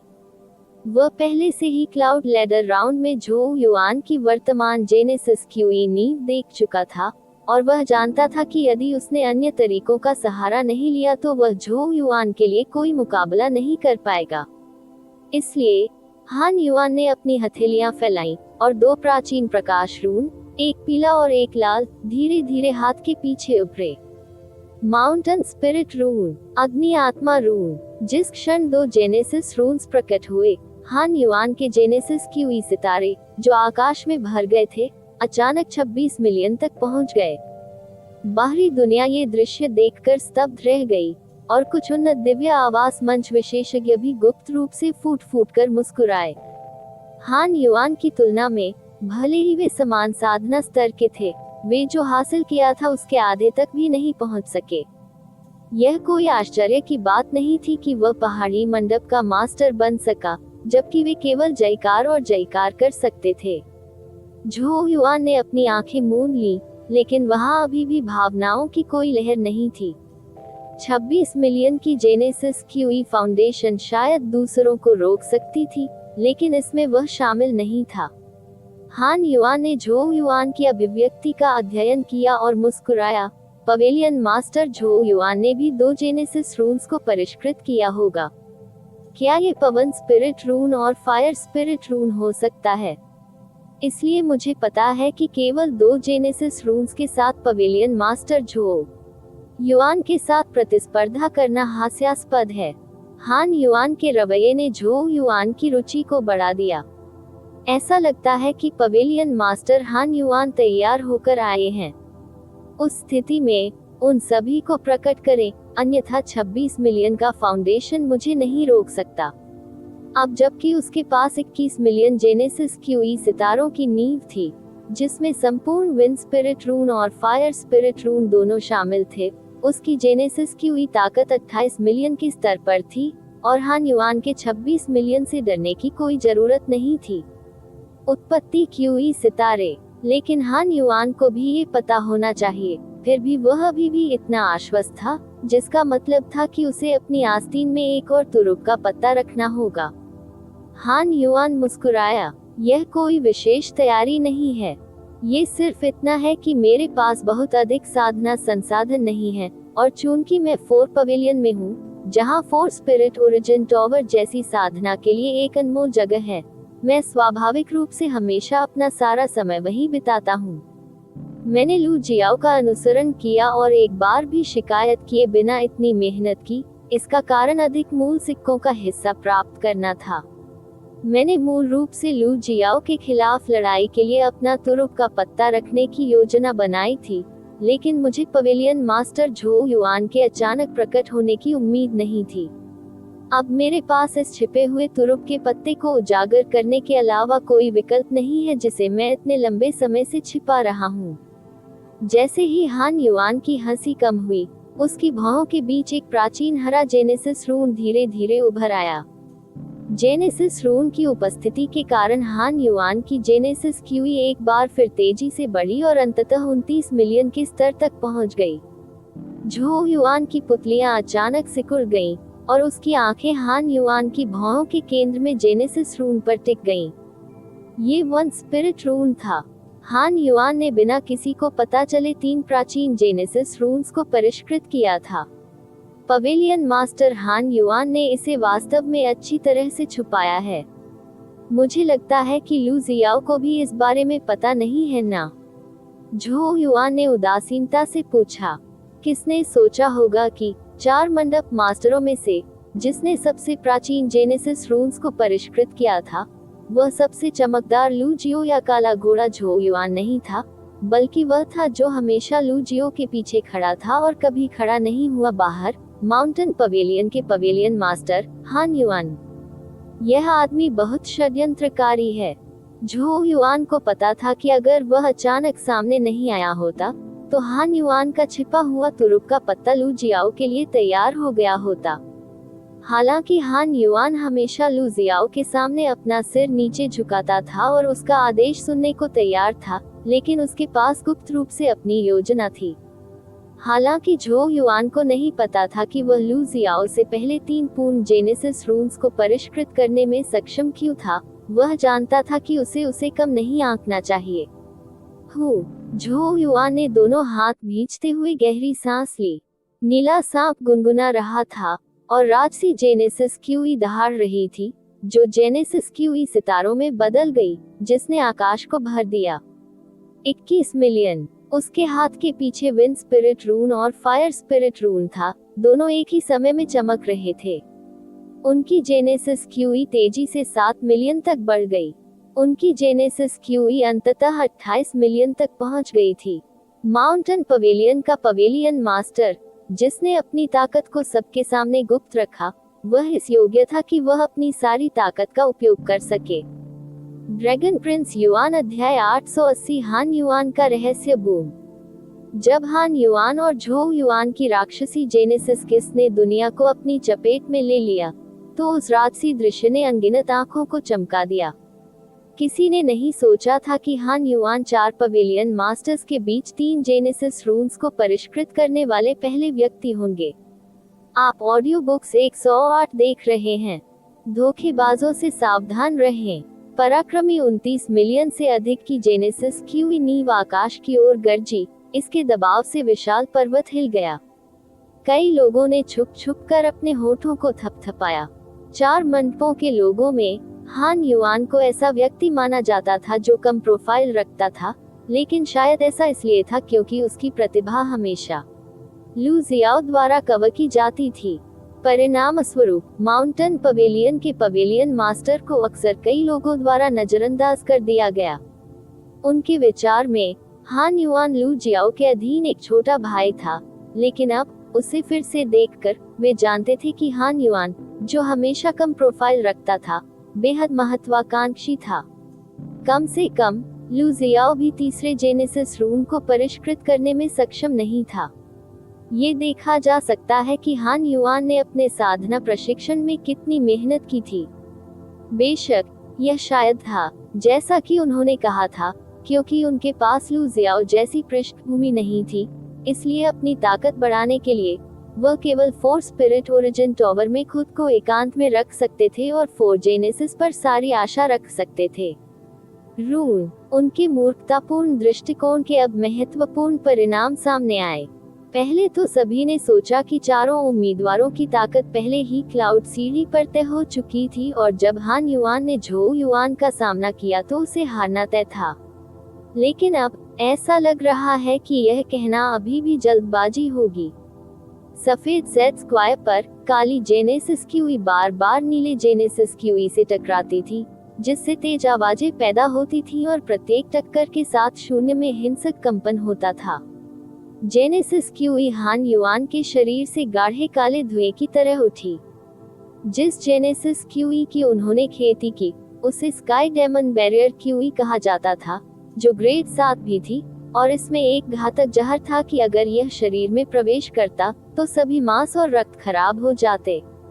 लेकिन भले ही हान युआन ने 3 जेनेसिस रून्स को सक्रिय किया और अपनी जेनेसिस क्यूई फाउंडेशन को 29 मिलियन के स्तर तक बढ़ाया, फिर भी जब उसने झोउ युआन को देखा तो उसकी आंखों की गहराई में डर का एक संकेत था, क्योंकि झोउ युआन की नींव ज्यादा कमजोर नहीं थी उसकी तुलना में। ये लड़ाई कड़वी होने की उम्मीद थी।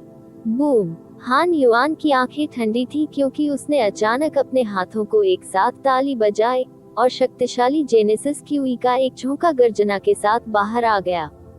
ये घृणित गंध से भरे एक विशाल काले जहरीले हाथ में बदल गया जो झोउ युआन पर गिरा। विशाल काले हाथ के चारों ओर काली धुंध छाई हुई थी। जब तक ये झोउ युआन के शरीर में प्रवेश कर सकता था, घातक जहर गंभीर चोटें पहुंचाने के लिए पर्याप्त था। ऊपर से विशाल जहरीले हाथ को कुचलते हुए देखकर झोउ युआन ने अपनी आंखें सिकोड़ ली। वह इतना लापरवाह नहीं होगा कि विशाल जहरीले हाथ को अपने शरीर के करीब जाने दे, क्योंकि अगर वह इसमें फंस गया तो विशेष रूप से परेशानी होगी। उसने अपना हाथ उठाया और अपनी हथेली में एक तलवार की गोली लटका ली। इसके तुरंत बाद दुनिया भर में एक भयानक तलवार की आवाज गूंज उठी। ओम! अतुलनीय रूप से भयंकर तलवार की रोशनी की एक किरण आकाश में चली गई, जो विशाल विषैले हाथ से टकरा रही थी। छी! जैसे ही तलवार की रोशनी की किरण अतीत से गुजरी, यहाँ तक कि शुद्ध जेनेसिस क्यूई से बना काला जहरीला हाथ भी सीधे छेदा गया। तलवार की रोशनी की किरण नीचे गिरी और हजारों तलवारों की छाया में बदल गई। तूफान की तरह वे हान युआन पर टूट पड़े। हान युआन पीछे हट गया, उसकी आस्तीनें हवा में बाहर की ओर उड़ गईं, और शक्तिशाली काली जेनेसिस क्यूई लहरों में उसके सामने उभर आई, मानो एक गहरे काले दलदल में तब्दील हो रही हो। पफ! अनगिनत तलवार की परछाइयां काले दलदल में घुस गईं, लगातार गहरी और गहरी होती गईं, लेकिन अंत में वे सभी जहरीली जेनेसिस क्यूई द्वारा नष्ट हो गईं और हान युआन के शरीर से 10 फीट दूर शून्य में बदल गईं। हमलों का पहला दौर पहले से ही अविश्वसनीय रूप से क्रूर था। हान युआन ने अपनी भौहें सिकोड़ ली, यहाँ तक कि बिजली जैसे हमलों के पिछले दौर में उनके 29 मिलियन के जेनेसिस क्यूई फाउंडेशन के साथ भी उनका दबदबा नहीं था। इसके बजाय झो युआन द्वारा उसका बार बार विरोध किया गया। उनके प्रतिद्वंद्वी की जेनेसिस क्यूई शुद्ध और शक्तिशाली थी और उनकी अपेक्षा से कहीं अधिक थी। झो युआन ने भी इसी तरह आह भरी। उसने मूल रूप से सोचा था कि उन्नत दिव्य निवास चरण में प्रवेश करने के बाद वह हान युआन को आसानी से हराने और लू जियो के खिलाफ अपनी लड़ाई के लिए ताकत बचाने में सक्षम होगा। लेकिन अब वह जानता था कि उसने माउंटेन पवेलियन के पवेलियन मास्टर को कमाका था, जो हमेशा से अपनी ताकत छिपा रहा था। लेकिन ये लड़ाई, चाहे कुछ भी हो, लंबी लड़ाई नहीं हो सकती। लड़ाई को तेजी से निपटाया जाना चाहिए, क्योंकि जितना अधिक ये खींचेगा, जेनेसिस क्यूई उतना ही बड़ा होगा, उपभोग किया जाएगा। और इसके बाद भी एक और भयंकर युद्ध हुआ, अतः इस युद्ध को शीघ्र समाप्त करना पड़ा। जब झो युआन की आंखें चमकी, तो हान युआन ने भी अपनी आंखों में तेज चमक के साथ एक गहरी सांस ली, क्योंकि उसका विचार झो युआन जैसा ही था। वह भी अंतिम दौर में प्रवेश करना चाहता था, इसलिए उसे झो युआन के साथ लंबी लड़ाई में नहीं फंसना चाहिए। अगर ऐसा होता, हान युआन आसमान की ओर गरजा और थोड़ा सा पंजों की नोक के साथ वह खून उगलते हुए सीधे शून्य में चला गया। खून से सनी अपनी उंगलियों से उसने बिजली की गति से तेजी से अनगिनत हाथ की मुहरें बनाई। काली क्यूई एक अंतहीन काले समुद्र की तरह लुढ़क गई, जिसने उसकी आकृति को ढक लिया था। अस्पष्ट रूप से घने काले समुद्र में एक हाड़ कंपा देने वाली आभा जमा हो रही थी। इस दृश्य को देखकर झो युआन को पता चल गया कि हान युआन का इरादा सीधे तौर पर अपनी अंतिम हत्या की चाल को सामने लाने का था। लेकिन उसने उसे रोकने की योजना नहीं बनाई, बल्कि ये देखकर वह बहुत खुश हुआ। वह भी यही चाहता था, लड़ाई जल्दी खत्म हो, विजेता आगे बढ़ेगा, जबकि हारने वाला पीछे हट जाएगा। जैसे ही झो युआन ने अपना हाथ दबाया, उसके शरीर के भीतर नीला सोना जेनेसिस क्यूई प्रतिक्रिया में दहाड़ने लगा, जो एक नीले नाग में बदल गया, जो उसके शरीर के चारों ओर लिपटा हुआ था। बाहरी दुनिया में अनगिनत लोग ध्यान से देख रहे थे। झो युआन और हान युआन के बीच लड़ाई कल्पना से भी अधिक भयंकर थी। काली जेनेसिस क्यूई लड़खड़ाए और उछली, और दर्जनों सांसों के बाद अचानक स्थिर हो गई और आश्चर्यजनक गति से शांत हो गई। जैसे ही जेनेसिस क्यूई बह गई, हर कोई महसूस कर सकता था कि काले समुद्र के बीच में ऊर्जा की एक ठंडी लहर पैदा हुई थी। वह ऊर्जा निर्ममता और हत्या के इरादे से भरी हुई थी। जाहिर है, झो युआन और हान युआन दूसरे दौर को जल्दी खत्म करना चाहते थे, लेकिन आखिर में उनकी ये इच्छा कौन पूरी कर पाएगा। ब्लैक जेनेसिस क्यूई लगातार पीछे की ओर लुढ़कती रही, और जब आखिरी बार अंततः समाप्त हो गया, तो हान युआन अंततः फिर से प्रकट हुआ। उस पल उसका चेहरा पीला पड़ गया, लेकिन उसकी आंखें चमक उठी। अनगिनत लोगों ने कम से कम 10 मीटर की एक काली आकृति को चुपचाप खड़े देखने के लिए हान युआन के पीछे अपनी आंखें डाली, और काली जेनेसिस क्यूई की आखिरी छड़ी उस आकृति की नाक में प्रवेश कर गई। काली छाया ने एक काले दरांती के ब्लेड को पकड़ रखा था, जिससे एक अजीब सी रोशनी चमक रही थी। अजीब काली छाया से निर्ममता और जानलेवा इरादे की एक अंतहीन आभा निकल रही थी। पीले चेहरे के साथ हान युआन ने झो युआन को देखा और तुरंत मुस्कुरा दिया। पवेलियन मास्टर झो युआन, ये वह बड़ा भोजन है जो मैंने आपके लिए तैयार किया है, आप इसे कह सकते हैं। Black sky demon. नए नॉवेल्स के लिए विजिट audiobooks108.com। इस तरह के और अपडेट के लिए कृपया हमारे चैनल ऑडियोबुक्स 108 को सब्सक्राइब करें और नोटिफिकेशन सक्षम करें। धन्यवाद।